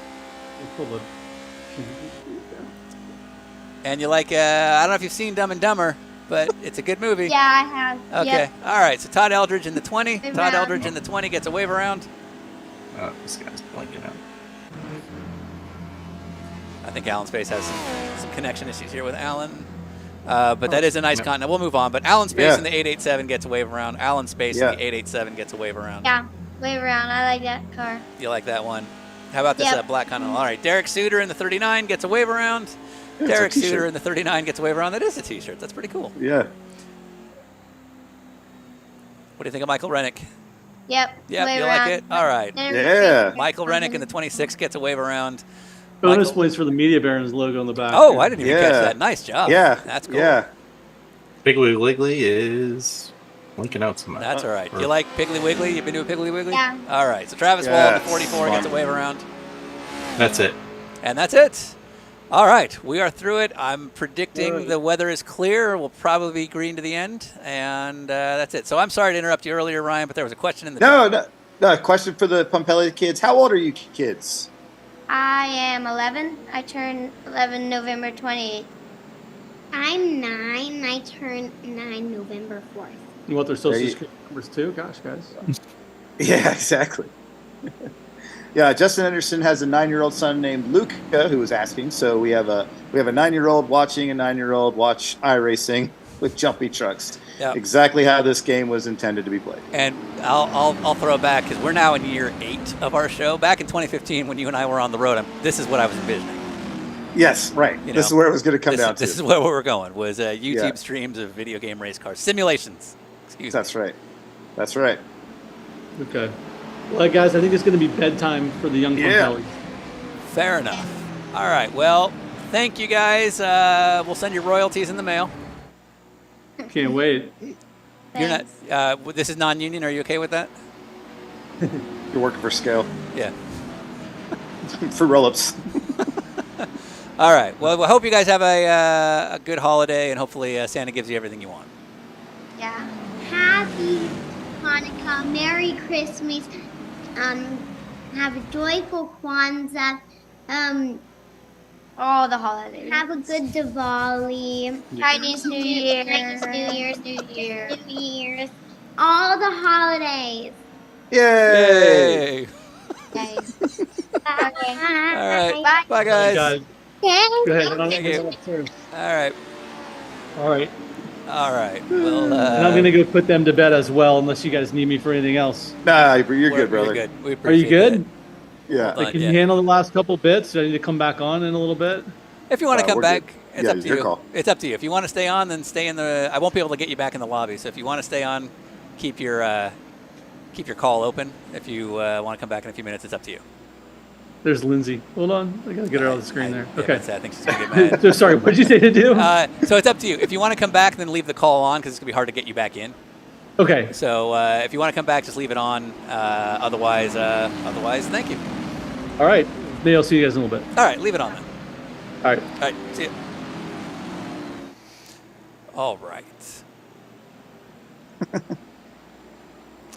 Well, that was lovely. Yeah. And good times.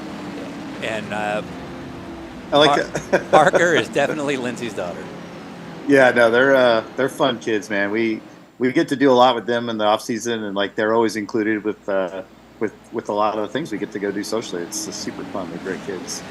They've been like that since they were little too. So it's been awesome getting to watch them grow up. But Ryder, as you saw, if you watched our anthem, is quite the talented musician, just like his grandparents on Lindsay's side. My 7th grade music teacher is Lindsay's dad. That's how I introduced Lindsay to Spencer. So that's the small world we all live in, and we are back to green here at Indianapolis. And we are green. There's 15 laps to go, 14 laps to go. I have a feeling we're probably not going to go yellow again, so it's going to come down to where the ramps position themselves throughout this race.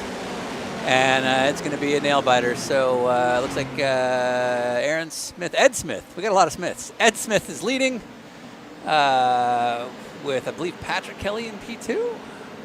Yeah, we got, 15 cars here on the lead lap, it looks like. So still a lot to play for. This pack racing's awesome. These first 2 or 3 laps are actually pretty enjoyable to watch before we get into the dumb trucks, the dumb jumps that we've added into it. So it's the curse of Thursday Night Blunder. We always try to make it dumb, and it turns into a good race. So we see a couple guys going to the apron down there. We got one in the fence, rim riding. A lot of different things taking place here. Man, and yeah, crazy. No, I'm blown away at the quality of the pack racing here because it's not flat. I mean, they do have to roll out of the throttle. There are proper low and high lines, real oval racing here. So it's cool to see just how close our group of drivers really are here. And, you pointed out earlier that the setups are open, so they can adjust anything within capabilities throughout the game, or the simulation, sorry. So it's not like they're all running the same thing, so that's why they're able to run the pack. Like, they have been able to tweak and mess with this. So that's actually pretty impressive and, like, not being funny, you know. And you really are, just like you see in oval racing, you are seeing different lines start to develop. We've got a few people going super high, a few people going super low, and it seems like they all have their strengths and weaknesses. So now, Ryan, as far as I understand, you've never done a real oval, but and nor have I. But that's actually not accurate. I tested a late model at Gresham, which used to be called Peach State Speedway. So I have done some oval testing. I've never raced on an oval. I see a little contact there as they come down. Ooh, man, I'm not sure who that is. They had to go down to the apron, but it wasn't their plan. They got little contact, did a wheelie, and it shoved the thing down to the inside and comes out there. I think that's sitting P4 now, so that's a hell of a save. Yeah, we got more contact. All right, this is okay. Now here come the ramps. Here come the ramps. Dude, Justin Parcher had to slam on the brakes, got full lockup, and had no chance to get out of there. But that was coming out of 4. Yeah, but to kind of go with where I think you were going, we raced at Homestead in the oval there with the GT cars back in the day, and it was tight enough on those oval, and those GT3 Cup Porsches didn't have enough aero that you actually had to lift out of it or scrub some tire. Yeah. And that's exactly what's happening here. You do get to see a lane change throughout the course of the run, just with marbles on the track and the tires losing grip quite a bit. So it's probably exactly the same thing that's happening here, where these guys can find a little bit of speed in different areas. But also, as we just saw, you have any contact here, it pops the nose off the ground and you immediately change lanes. And we are now watching Derek Moore lead by about a half second. The top 14 all on the lead lap here. So it's anybody's guess how this is gonna end up. We've got 12 laps remaining, and it is almost 9 o'clock Eastern time. Jonathan, are you good on time? Absolutely. All right. So I guess the fan question, Ryan. It's a question for the fans. I don't. If there's any fans out there in Indianapolis, how the weather's looking for them with, say, not if we do no wave arounds, just sort of bunch people up for the last 3 laps. Do the fans?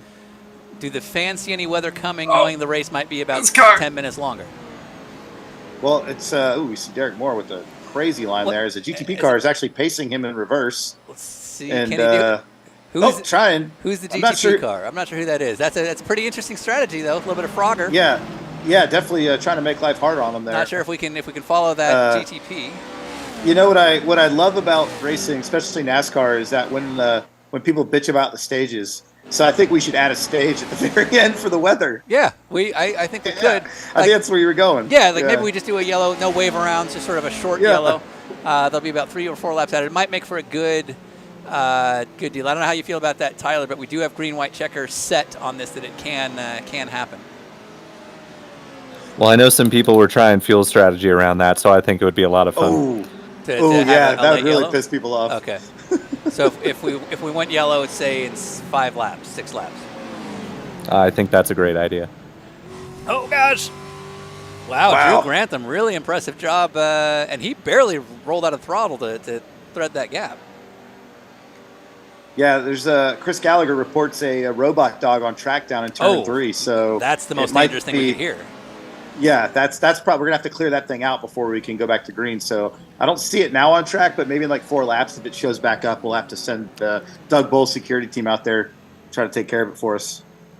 Doug Bowles, of course, always hands-on with track maintenance. If you'll remember about 2 years ago at the NASCAR road course, when the curbing started coming up, first guy on the track with a broom, Doug Bowles in a suit. Yeah, out there getting it done. And legend has it he carries a 12-gauge with double-aught buck just specifically for robot dogs. Exactly, so. As you have to. I mean, that's just basic security. That's kind of it. No coolers, and keep a 12-gauge for robot dogs. You know, and what's cool is that he had the 12-gauge painted to look like his suit. Absolutely. Yeah, so, I mean, it's like a really nice, it's like a blue plaid, really nicely done Benelli shotgun. Well, I think what people don't realize is, like, in those nicely tailored suits that Doug Bowles wears, inside the jacket, he does have a holster, and he's fully kitted out. He's very John Wick in his approach. Yeah, no, he's always carrying. Yeah. We're definitely changing the narrative on Doug Bowles quickly for people. Like, what? I mean, technically, we just said it on this, which means it could be on Wikipedia. I'm just putting it out there. Just throw it out there, yeah. His stance on concealed carry laws. He was a lawyer. He's familiar, those things. So we just launched, if you're just tuning in now or if you missed it earlier, we just launched a handful of podcasts, part of this season's release. And we still have more coming. We do. But we just put out Alex Job, a two-parter with Sebastian Bourdais, a two-parter with Adrian Fernandez. And Pippo Durrani. And Pippo Durrani, who just won the IMSA GTP championship. They're genuinely, a lot of fun there. Exactly. They're genuinely interesting in their own ways. Pippo, like you said, like truly didn't seem to know what his reputation was, which we both appreciated, because he's just true to himself. And he's a very nice guy. Like I had a good time with him. I'm sure you did too. Like he's just a nice, polite young man. He's very interested in his family. He's not really a big party guy. And then you get the guy that's on track, and he's night and day. Yeah, to be completely upfront about it, like I didn't know what we were getting because I know him to be nice. He's always friendly to me in the paddock. Like there are certain guys that you just see and you nod at and you don't ever get a response from him or whatever, you know. Right. But he's always been really like just nice to me, you know, randomly. So when we sat down with him, I thought we'd have a nice meal, but exactly as you put it, like he is one of those. We hear these stories all the time, like the red mist. You know, we talk about that at like racing schools or with new drivers. You're like, oh yeah, don't get the red mist. Put the helmet on, they turn the brain off, that kind of thing. He's that guy. Like he puts his helmet on, and it's like I will do whatever it takes to win, and I don't care what the outcome is. You know what I mean? Takes the helmet off, and he's very soft spoken. He's very he's serving us food at the table. You know, making sure we had stuff. He was very concerned about things like the music, and if it wasn't the right. He even invited us when the music was too loud at the restaurant that's now dead. He invited us to his home where he had a baby and stuff. You know what I mean? Yeah, exactly. Yeah. So he is the epitome of different personality once he puts his helmet on, and I don't say that in a negative way at all. And obviously, the proof's in the pudding. The guy is a freaking badass race car driver. I gotta say, between the robot dog and the debris from what they just had right there, I feel like we need to go yellow. Unless Tyler, you think we're on the edge of fuel. No, I think we need to go yellow here. Yeah, trucks are going to pit lane too, so this could cause some problems. And that's part of the fun. And we're not going to do wave rounds. Maybe we'll see how many cars are a lap down. Yeah, track position might be your worst bet here, but you're not going to get a wave round. We got two more trucks. Looks like John Trainer fighting his way onto pit lane and stays out at the last second. So potentially listening to the commentators here as we look towards the robot dog in turn 3, which is definitely back out on track, and Doug Bowles is headed out there right now with a street sweeper to take it out. Exactly. So we are yellow. There are 7 laps remaining. By the time we go green, there'll probably be about 2 or 3. So it's a good time to see how this boils down. Yeah, short yellow here, so we're going to get them bunched up and see if we can't have a battle at the end. And I'm sure in traditional Thursday Night Blunder fashion, it'll end up being a decent race, which is not the goal. We do have what looks like 2 cars, 1 lap down. I don't know if that's worth taking a look at. On it. It's not a big deal. it'll give us 18 cars on the lead lap. Unless you're those guys. Yeah, I don't. It is a big deal. I don't want to slow down the yellow process, but no, if absolutely we can sneak in a wave around, all right. Yeah, Baden Stewart. We'll give him a wave around. Yeah. Yeah, because he got screwed twice by the Pompelli Yeah, kids. he got screwed twice, but he's actually been a huge contributor to our show. He's new to the league. No. He's new to the league, but like he's made some cool content. So yeah, Baden Stewart gets his lap back. Brian Stilley in the 33 gets a lap back for sure. Yeah, no question. So Baden Stewart, Brian Stilley both get a lap back. Yeah, I think Delaney Calhoun's after that. If he's not, then that's that. Oh well. Yeah. Cool. Yep, and Delaney Calhoun in the number 2 will get a wave around. He's in the pits right now, though. Delaney Calhoun in the number 2 will get a wave around if you can make that work. I don't know what kind of penalties would come. I can't do it until he's out of the pit, Sean, and I think he got good. launched into the infield, so he's probably not going to make it out. That's unfortunate for him, but that's how it goes. Honorable mention for the Delaney Calhoun Memorial next year. Yep, exactly. Yeah, so while they're doing the wave around, and Derek Moore, by the way, I think he's lapped down. He's good as well. Derek Moore in the 16. Yeah, that truck's pretty Derek cool. Moore in the 16. Yeah. If let's watch so his if replay. you haven't seen Delaney, while we've been, let's see Delaney's wreck right here because he's stuck in pit lane. What? Oh, well, that wasn't that bad. Oh, he got. Oh. They literally threw him in a trash can. They put him in the dumpster. Yeah, that's just online bullying. I believe that is online bullying. That was like a high school nerd getting beat up right there. He got That's put so in his sad. locker. Sorry. Yeah. GTP cars like, that'll teach you. And then they lit up cigarettes. Yeah. Camels. Hey-oh. So again, Peepo was one of those guys, but then he gets out of the car and you're like, how pleasant is he? Yeah.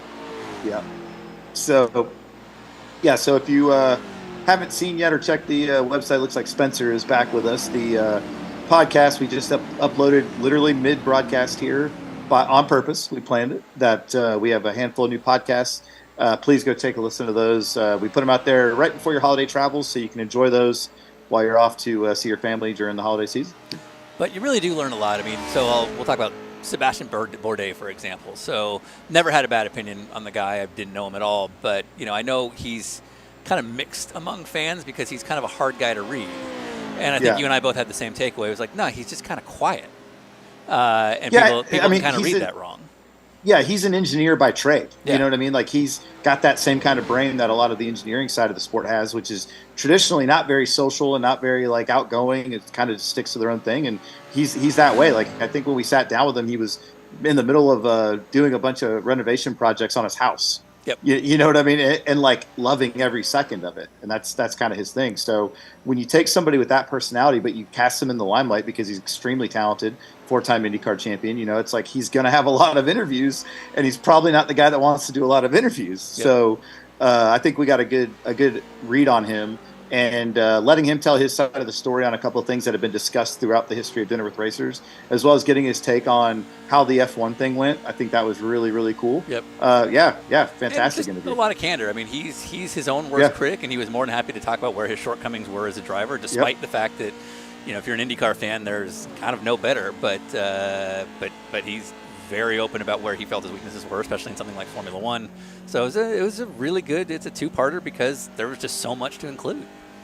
Yeah, no, I remember we got in the car to drive out of there, and it was like, okay, well, what do you take out of that one? Because everything was useful and interesting. Exactly. But like Spencer can attest to this. Like we got to see the side of him that's a dad. We talked a lot about being a dad and raising kids and trying to do IndyCar at the same time. And those are the kind of things that I like. We get to do those interviews because you wouldn't know that otherwise. Yeah, I was going to go back a little bit. Pippo put me in the wall huge at Road Atlanta one year, but I've actually not met Bourdais. But yeah, being a dad, driving a race car, it's a lot because, you're gone a lot. A lot. Yep. But the good news is when you're home, you're home. Yesterday I was at a class party and I was the only dad there. There was a bunch of moms and it was me, and I get to do stuff like that because race car driver on a Wednesday in the winter is free to do stuff like that. So you kind of take the good and the bad, but it's definitely a challenge at times. Yep, and in fact, Bourdais was late to our dinner, not in a bad way, but he had dad duty because it's his time to be responsible, and he was actually taking his daughter back from ballet. Yeah, that's exactly right. He was a solid 20 minutes late for exactly that reason. Because like this is okay. You're home now. This is your deal. Yeah, getting ready to go back green here, but we got a quick shout out from Chris Outson in the chat room, looking to say hey to his longtime friend Spencer Pompelli. Chris is a good dude. I actually got him turned on to UGA. He's a Georgia fan now. Nice. Okay. During the games, I always get these texts, and he likes to say OVA, O-V-A, way too early in the game. So Georgia will be up like 7 points in the second. It's like, it's over. Georgia's going to win. Like, no, dude, you don't know how this works. Timeout. Like, it's got to be a 52-point lead before you can actually type that. But yeah, no, he's a good dude. I'm glad he's here. Yeah, give me. So I had to go put the kids to bed. Give me an update. What are we? A quick short yellow. We were a little concerned about a robot dog on track. So here we're going to go green with lap 48 of 50 with a little short yellow. So it should have already pretty bunched up. We'll see where the ramps end up. We're not going to see where they are until we see them. So we'll have a kind of a couple lap sprint here, and we'll see. I have a feeling the ramps are going to have a big factor in how this race ends. This is the World Championship on 3-lap dash. This is going to be crazy. It looks like the pace car stayed out again. Oh, looks like we did one more lap. Is that what I saw, Tyler? Yeah, Sean, we got one more lap. There were some truck stragglers who I wanted to get formed up. Gotcha. Okay. All right. So it's going to be like a quick shootout to the end. The interesting thing that's going to happen here is the first lap, because the ramps will be behind them, it's going to be pretty good. The last lap is when no one knows what's going to happen. So pretty cool way to end the championship here for all the marbles. We, like you said, we're going to do this again next year, but for the main races throughout the season, we won't necessarily know all the ins and outs of what's happening. So just like this race right now, anybody can have a chance to win this thing. Next year, I imagine it'll be the exact same way, so I'm excited. Was there a robot dog that you guys talking about that because of Bill Lester? I listened to that podcast, I figured I discovered the guy. Probably should listen to that one. So yeah, you did in fact discover him. Yeah, and that was talked about, I believe. Yes, it was. Yes. Yeah. Yeah. Robot dogs are a real concern with Sean and I. So when he was like on board with us, it was like, okay, Bill Lester's my guy. Well, Bill is smart, and if Bill says it's a problem, Yeah.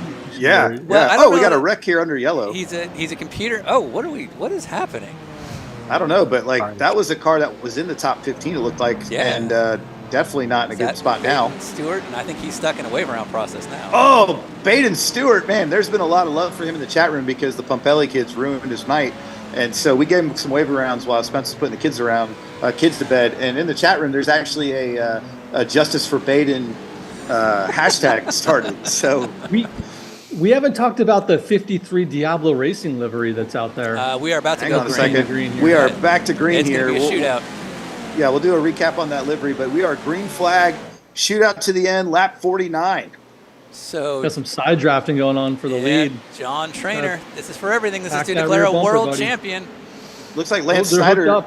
Yeah, Lance Snyder out front too. And, man, we got some pushing going on, some shoving. We are 3-4 wide.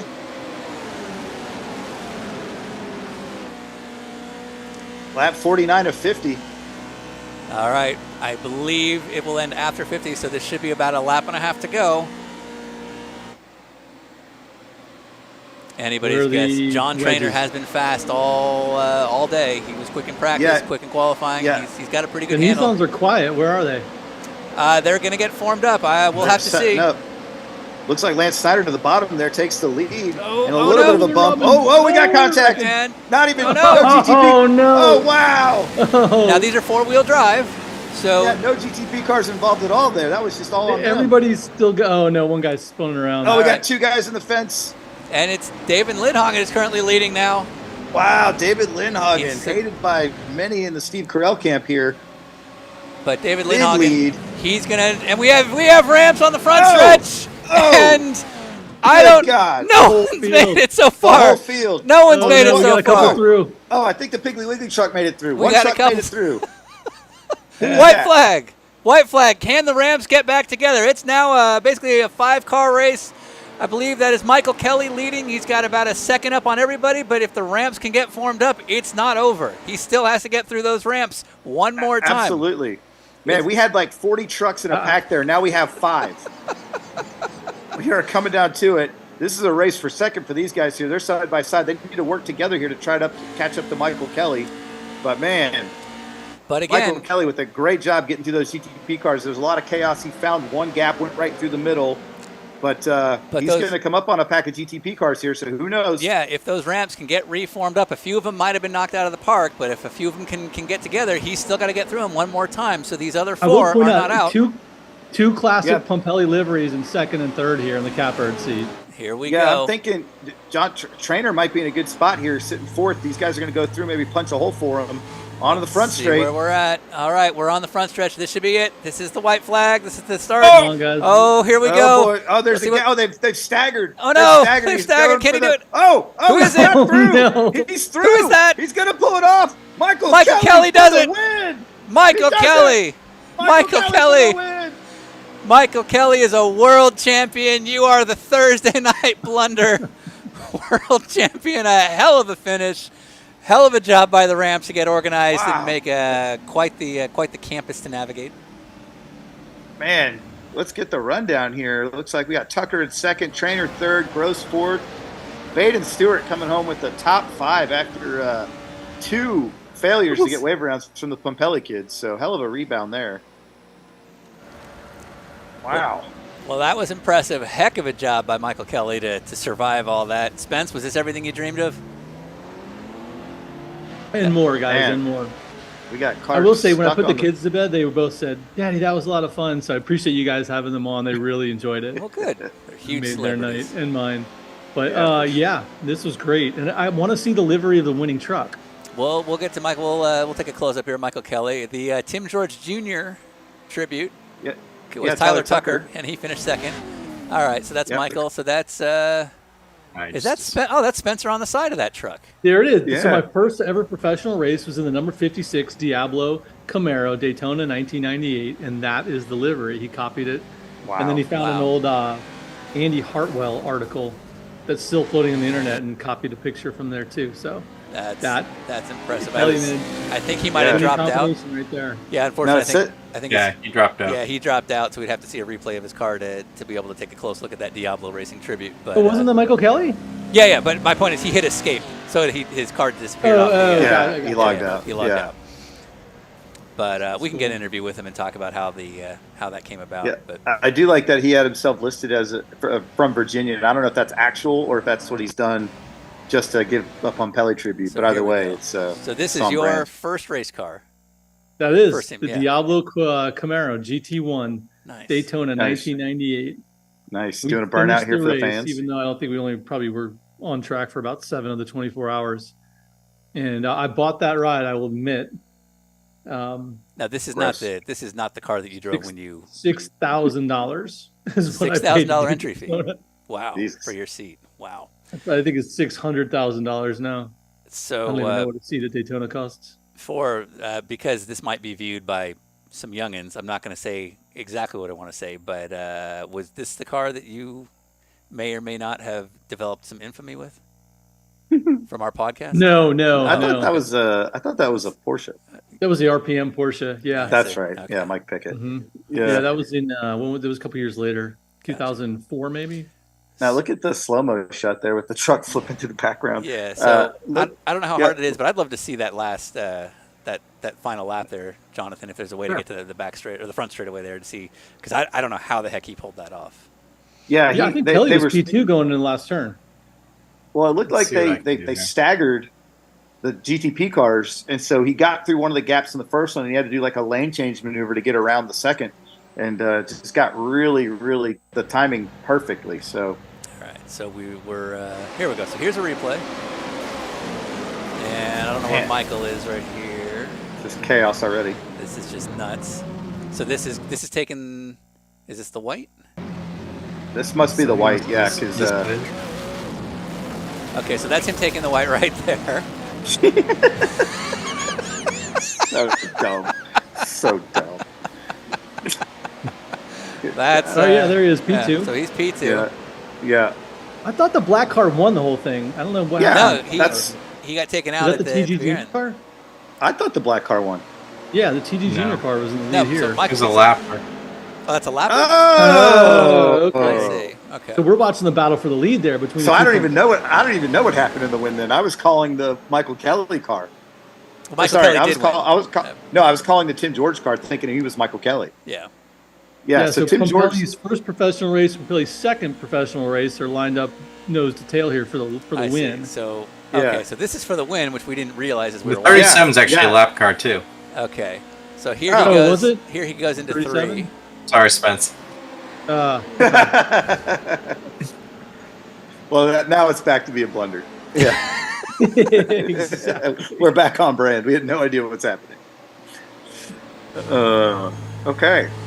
So yeah, I have no idea what's about to happen here. Okay, so I don't know how he got through this because look at this. Okay, so we're slow. I was so fixated on the Tim George truck. All right, so Jonathan has slowed it down for us here. There's so a gap here. Yeah. Nice. It's through. Oh, little slide. Nice recovery there. Oh, close. Oh, he actually did have contact, so he wins. Rolls. Did he cross the stripe? Is that what happened? Yeah, he did. I think he's just gonna keep. Yeah, he just kept it going. So that's him winning. That's him leading right there. So and then comes off contact with the wall on the outside, keeps his foot in it. But he kept him on the ground. Yeah. There's the checker right there. Wow. Wow. So not even a clean win for him. Like he had to really kind of gather that thing up. And now he's a world champion forever. Now he's a world champion. And man, if you're driving that, who was in the Tim George truck there that we thought won? Because they now have to live with like the Paul Tracy shame of like, I know I could have won it, but I didn't get to. Man. Yeah. Rough. Not sure who that was, but well, that's why we do these races. Let's see if we've got let's see if we can find Michael Kelly in the Zoom call here. Is he in the waiting room? Yes, he is. All right. So nice. we're gonna bring him up. Stephen Moore says he had no intention of lifting when he saw the ramps. Yeah, that's what we want. Yeah, that's what we want. When in doubt, eat your heart out, Chastain. All right, so he's been admitted. Michael, let us know when you can hear it. I can hear you guys. Perfect. And am I correct that you do not have a video camera? Yeah, I'm still in my basement without a camera. No problem. No worries, man. Hey, congratulations. Thank you, guys. Wow, world champion. World champion. Take that, FIA. So yeah. So we just watched it in slow motion. We can watch it again as you talk here, but walk us through. You know, we thought you were second, but apparently there was a lap car in front of you. So you're coming out of turn 4. What are you thinking on that white flag lap? At first, I was going to look for a gap, but then I realized, if you just kept the foot planted, you'd probably have enough momentum to take you over the line in the air. Mm-hmm. So at the third wave of the ramps, I just hammered down and went for it. And it clearly worked. All right, so go ahead, Spencer. Mike, can I ask you about the livery and what inspired that? Is there any history there? Did you just do a deep Google search? Did you go to like the 4th page of results? So, honestly, I didn't know you ran for that team then, but I've always been fascinated with the two-frame GT1 cars. What's can be better than 900 horsepower, big slicks, and that time not much aero. So there you go. I found that you ran for Diablo Racing, and we tried our best to get it onto the truck and found a very nice, flattering picture of yourself. Yeah. It is a I think that was, it had to have been 25 years ago. So, appreciate that. And brought back interesting memories. I don't know if they're good memories, but they're definitely interesting memories. So I appreciate it. I do want to point out, I've just seen this for the first time. I think it's the 5 truck flipping on pit lane has our logo on the bottom of the truck. Yeah, that's detail. If you see, or the 9 or whatever that is, that's pretty cool right there. But so basically what you're saying is when Bill Riley said there's a time for 2 frames, and that time's right now. That's something you live by, right, Mike? Every day. I live and breathe it. Perfect. So what are you going to do? What are you going to do with your new world champion status? I'm going to probably hit up some top teams. I'm going straight to Ganassi. I expect to ride in GT3 next year. So, do you have your ranking yet? Oh yeah, right. Yeah, I got to work on that. Yeah. Yeah. Now, do you have any sponsors you'd like to thank after the big win? Continental Tire, man, they provided a great tire. It held up the entire race, even when these trucks understeering. It was never let up. And of course, Trading Paints. Steve Luvender was a ramp out there. Always thanks to supporting our Dinner with Racer stream. Awesome. Now, Mike, we're not sure if you know because you were in the race, but while you guys were on track, we released a batch of new episodes. So feel free to check that out once you come down from the vacation you're going to take tomorrow. I'm sure you're going to Disney World and all that, but maybe on the flight down there or out to the Bahamas, you can listen to new episodes. Absolutely. I'm going to download them right now and put them on my plane ride. Good man. All right. Well, congratulations there, champ. And you gonna join the series next year in the new era of Fan Run?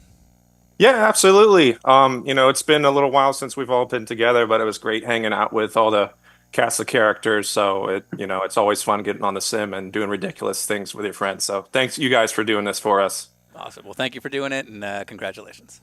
Thanks, guys. Cool. All right, we've got in the lobby we've got Baden Stewart, who had a rough go with the Pompelli kids, and then I don't know who the other one is, but we'll let Baden in because I want to get his take on how this deal went. Yeah, I'm being berated by children. Yeah, I feel bad for Jared Wakefield who did a good job with his livery, but it was something we could not translate. Baden Stewart. So Baden, let us know when you're on. I think his Baden, you there? I think his sound. You got me? Oh, we got you now. Am I correct? You don't have a camera? Hang on a second. All right, you say what now? Who dis? New phone. Who dis? Who dis? All right. Am I correct Baden that you don't have a camera, right? Just making sure. Well, I can. That's all. I can move over to a phone or something. No, it's all good, brother. It's all good. All right. So so we got Spencer on, and his kids just hate you, and I'm sorry. I picked up on that. I was getting info from the spotter on that. I don't know why these kids hate me, but I guess that's disappointing. Hey, Baden, I'm sorry. I loved your livery. I thought it looked great, but apparently it just didn't speak to the next generation for whatever reason. I'd say take them to the giving them museum. a thumbs up in the background, where you guys couldn't see, and they were like, no, not happening. So my apologies there. Well, I'd say take them to the museum so they could learn something, but it's closed, so no hope there. Well, Baden, are you stoked or are you aware that the chat room rallied behind you? There's a hashtag now, which will be a bumper sticker by tomorrow. Justice for Baden. Is that something that you were aware of? No, I wasn't. I was I had a thing of milk in the fridge, so if I won, and I was busy pouring that out. Right. So I haven't had a chance to check Twitter. No, that's fantastic though. Love that. We'll see what Twitter is when I open it. I'm already plotting the next tweet. I'm working on that right now. Okay. Nicely done. Well, now you were able to come back with the top 5. Is that correct? Well, I think I got hit with a penalty at the end. I think it gave me P6, but it is P5 on track, number 1 in your heart. Well, we're in charge. So if we say it's 5th, it's 5th. So, hey, you're 5th. There we go. So you got to feel pretty good coming back from 2 laps down. Race control was able, once the kids went to bed, to get you bumped back up. Came on with a top 5. So all in all, not a bad run. Way to bounce back out there. Yeah, the balance of Pompelli got us there pretty bad, but BOP. Back. Bad as poor shit Daytona this year. What are you saying? Yeah. What do you mean? All right. Any sponsors you'd like to thank for your top 5 finish here? Well, I guess G0 Additive. They Holton's pretty stoked on that. We worked out a deal. I got $15 in stock in the company. Nice. He told me I somehow ended up in debt doing that though. So that's usually how racing sponsorships work. Yeah. I mean, listen to Sebastian Bourdais' episode. I mean, this is like the ultimate racing sim. Of course, Continental tires. They held up good. They somehow didn't go flat. I know there were rivets and sheets of aluminum everywhere running over GTP cars. So those Continental tires, they're built Continental tough. So that's right. So thank you guys for putting this on. It's been a lot of fun. But yeah, that was something else. But I can at least, I feel good about that rally back at the end. I feel good about it. That's I kind of Lloyd Rubied it there it early on, the fastest thing on the racetrack, and then just didn't make it to the end. So you take a 5th, no matter what iRacing says. That's a 5th. I think that's our first Lloyd Ruby reference. Yeah, definitely. Yeah. Hey, that's what I'm Deep here tracks. for. Esoteric indie references. That's what I'm here for. Sean is your guy. Yeah, we're going to be best friends. All right. Yay, I made a friend. Do you need to jog your memory? Thanks for racing with us. Oh, sorry. Do you have to jog your memory by referencing mid-90s champ car? Occasionally, okay. yeah. I wasn't even alive for it, but God damn it. Yeah, if that makes it. But I will say today, big birthday, 23. Thank you guys for picking my birthday for this. I greatly appreciate it. So you were born in the 2000s? Yeah, 2000. I didn't know that was possible. It's gonna make you guys feel really bad, don't it? Yeah. That's why I said it. Yeah. Oh, you're 6 now. You know, Ryan's got a big birthday coming up. I don't know if that came up tonight. So I legit wasn't sure if I should bring that up given what it is. There's no need given to. what it is. There's no need to. All right. Yeah, okay. Dodge. Awesome. Well, great job. Thanks for racing with us. Hopefully we see you in the series next year. Yep, absolutely. Been fun. Thank you, guys. Happy birthday, Baden. Thank you. And yeah, I don't know if you do or do not have a birthday coming, Ryan, but pre-happy birthday should you have such a thing coming up. I appreciate that. Thank you so much. If I do. If you do. If I do. Yeah. Awesome. Yeah. Well. So, Tyler, you around? Ryan Lewis, you around? I think Ryan left, but I am around, Sean. And how was your day before we close this thing out? My day was fun. I ramping is life, as they say. Yep. But if you'll allow me to be serious for a sec, Sean, I do just want to give you guys a shout out for doing this free iRacing league for like 3 years, and also all the free podcasts. I think you guys know how much the fans appreciate it, but we appreciate it a lot. Well, thank you. And legitimately, what you do for this deal is a lot of work, and it's very hard. Yeah. I don't think people realize how hard it is what you're doing because there's so many buttons you have to hit. And as opposed to something like, say, what we do to produce this, like there's a certain amount of prep that we can do and still fill it, but everything you do has to be done on the spot in an improv way, and you do an amazing job. And now, granted, we've paid you handsomely for it. Yeah. But nonetheless, this legitimately would not exist if you didn't do such a tremendous job. So thank you for everything you've done over the last few years. Well, I can never repay the joy of literally thousands of hours of free podcasts. So there you go. There you go. Well, Continental. Awesome. Yeah. But okay, so but like I said, just to kind of make sure the tone is correct, this is not the end of the series. We're not going away. The series, if anything, is going to have more races coming up in 2024. Just not with the broadcasts and the efforts that Ryan and myself put into it. We'll still show up at the end. We'll still be back this time roughly next year to reward yet another world champion. And if you do want to take part, just check us out on iRacing in the Dinner with Razors Thursday Night Blunder League, or you can go to dinnerwithracers.com/esports and fill out our online application to be, an esport athlete. And that's all I got. Jonathan, any closing words? Yeah, two things. One, it's clear that the two most talented people tonight were the Pompelli kids. Yep. And secondly, they say after working with Ryan, they say never meet your heroes. And after working with you and Ryan the past 2 weeks, that still rings true. But no, but in all seriousness, this was awesome. When I came back to Apex after going on paternity leave, I begged Lee, I was like, if DWR comes back, I want to be involved because, you guys do such an amazing job and create so much great content. And, it's clear that, you're loved and appreciated. Well, cool, man. I appreciate that. Thank you. Yeah, that's awesome. Cool. Well, if you're still listening, we are going to be giving away a set of tires for a livery contest. I think we're going to do that next week. Is that right, Sean? Yeah, we'll announce that next week. But as we have been saying over Twitter, and you've probably seen 1,000,001 posts, 30, half of which were John Cantu, that our favorite Continental-themed livery over the years, we've been having our participants put up on X.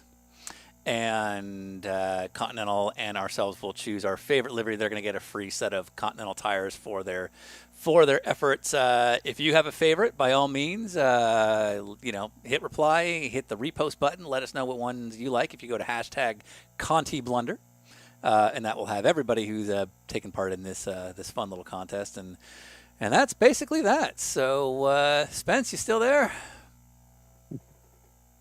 I am, yes. All right. This is the point where we leave. So it's been announced that you're with Magnus Racing next year. You had a test last week that went really well. And any big insights for the upcoming 2024 season? Well, we have a 4th driver for Daytona. Is that announced, though? I don't think so. They haven't really told me who it is yet, so I can't announce it either, I think we got to. I think we got to respect the PR process. Yeah, but I think we found I one, but they haven't told me yet who it is. So, but it's going to be super. It's going to be not my team. Yeah, that's what we can announce. Not my team. I can say it. It's going to be really surprising. You'll never guess. Yeah, it's not going to look at all. Well, apparently, I don't. How do I know and you don't know? And it's not me. They don't tell me stuff. Looking forward to that. Testing went well. We got a new tire this year. We got an Evo kit on the Aston Martin. Couldn't do it. Why didn't we bet? Well, I guess because we both know what side to be on. Yeah, it's no point. Yeah, Pompelli's got to be Pompelli, Yep. And then we've got so that looking forward. Test went well. Just got some good strategy on the box too this year. I'm excited about. So, yeah, everything's good. But I really appreciate you guys having me. We had a great time here as the Pompellis, and now that everyone knows I'm the least talented Pompelli, it's going to be tough in the paddock, but I'll try to do my best, hold my head high. And thank you to Continental, who actually puts tires on all my cars. They don't even give me free anymore. And I actually buy them. They're that good. Well, it's keeping us in business, so we appreciate it. Yeah. And then, that was it. So appreciate it. Thanks. Very good. All right, Ryan, you casually announced last week that at the least you'll be in the SRO ranks next year, and I'm assuming that's where things stand today. Mm-hmm. Very good. Excited. So I'm actually, if anyone is in the Los Angeles area, I'm flying to LA tomorrow. And on Saturday, there's a Cars, Caffeine, and Motorcycles event at Honda's headquarters there in Torrance. What was that? Torrance. Where? Torrance? Yeah, Torrance, California. Yeah, it's very close to Long Beach. Yeah, I always get Torrance and Valencia confused because Valencia's where HPD is. Yeah. And Torrance and my race car from LA Honda will be there. Spencer Bucknam will be there, the other Spencer in my life.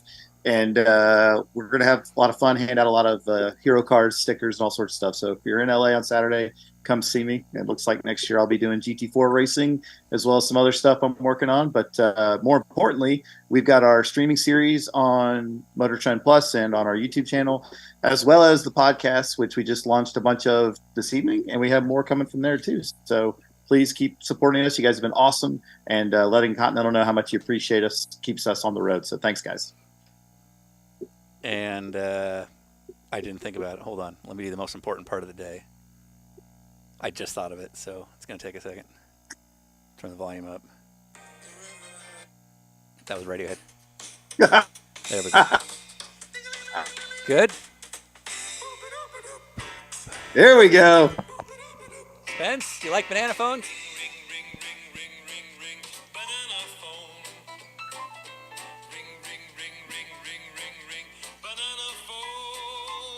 All right, everybody. Thank you for more and more participation. Thank you for being a big part of our show. Hope you enjoyed this year. Hope you enjoy the podcast. Enjoy a very ambitious streaming series of episodes we have coming out. And thanks for everything. Bye.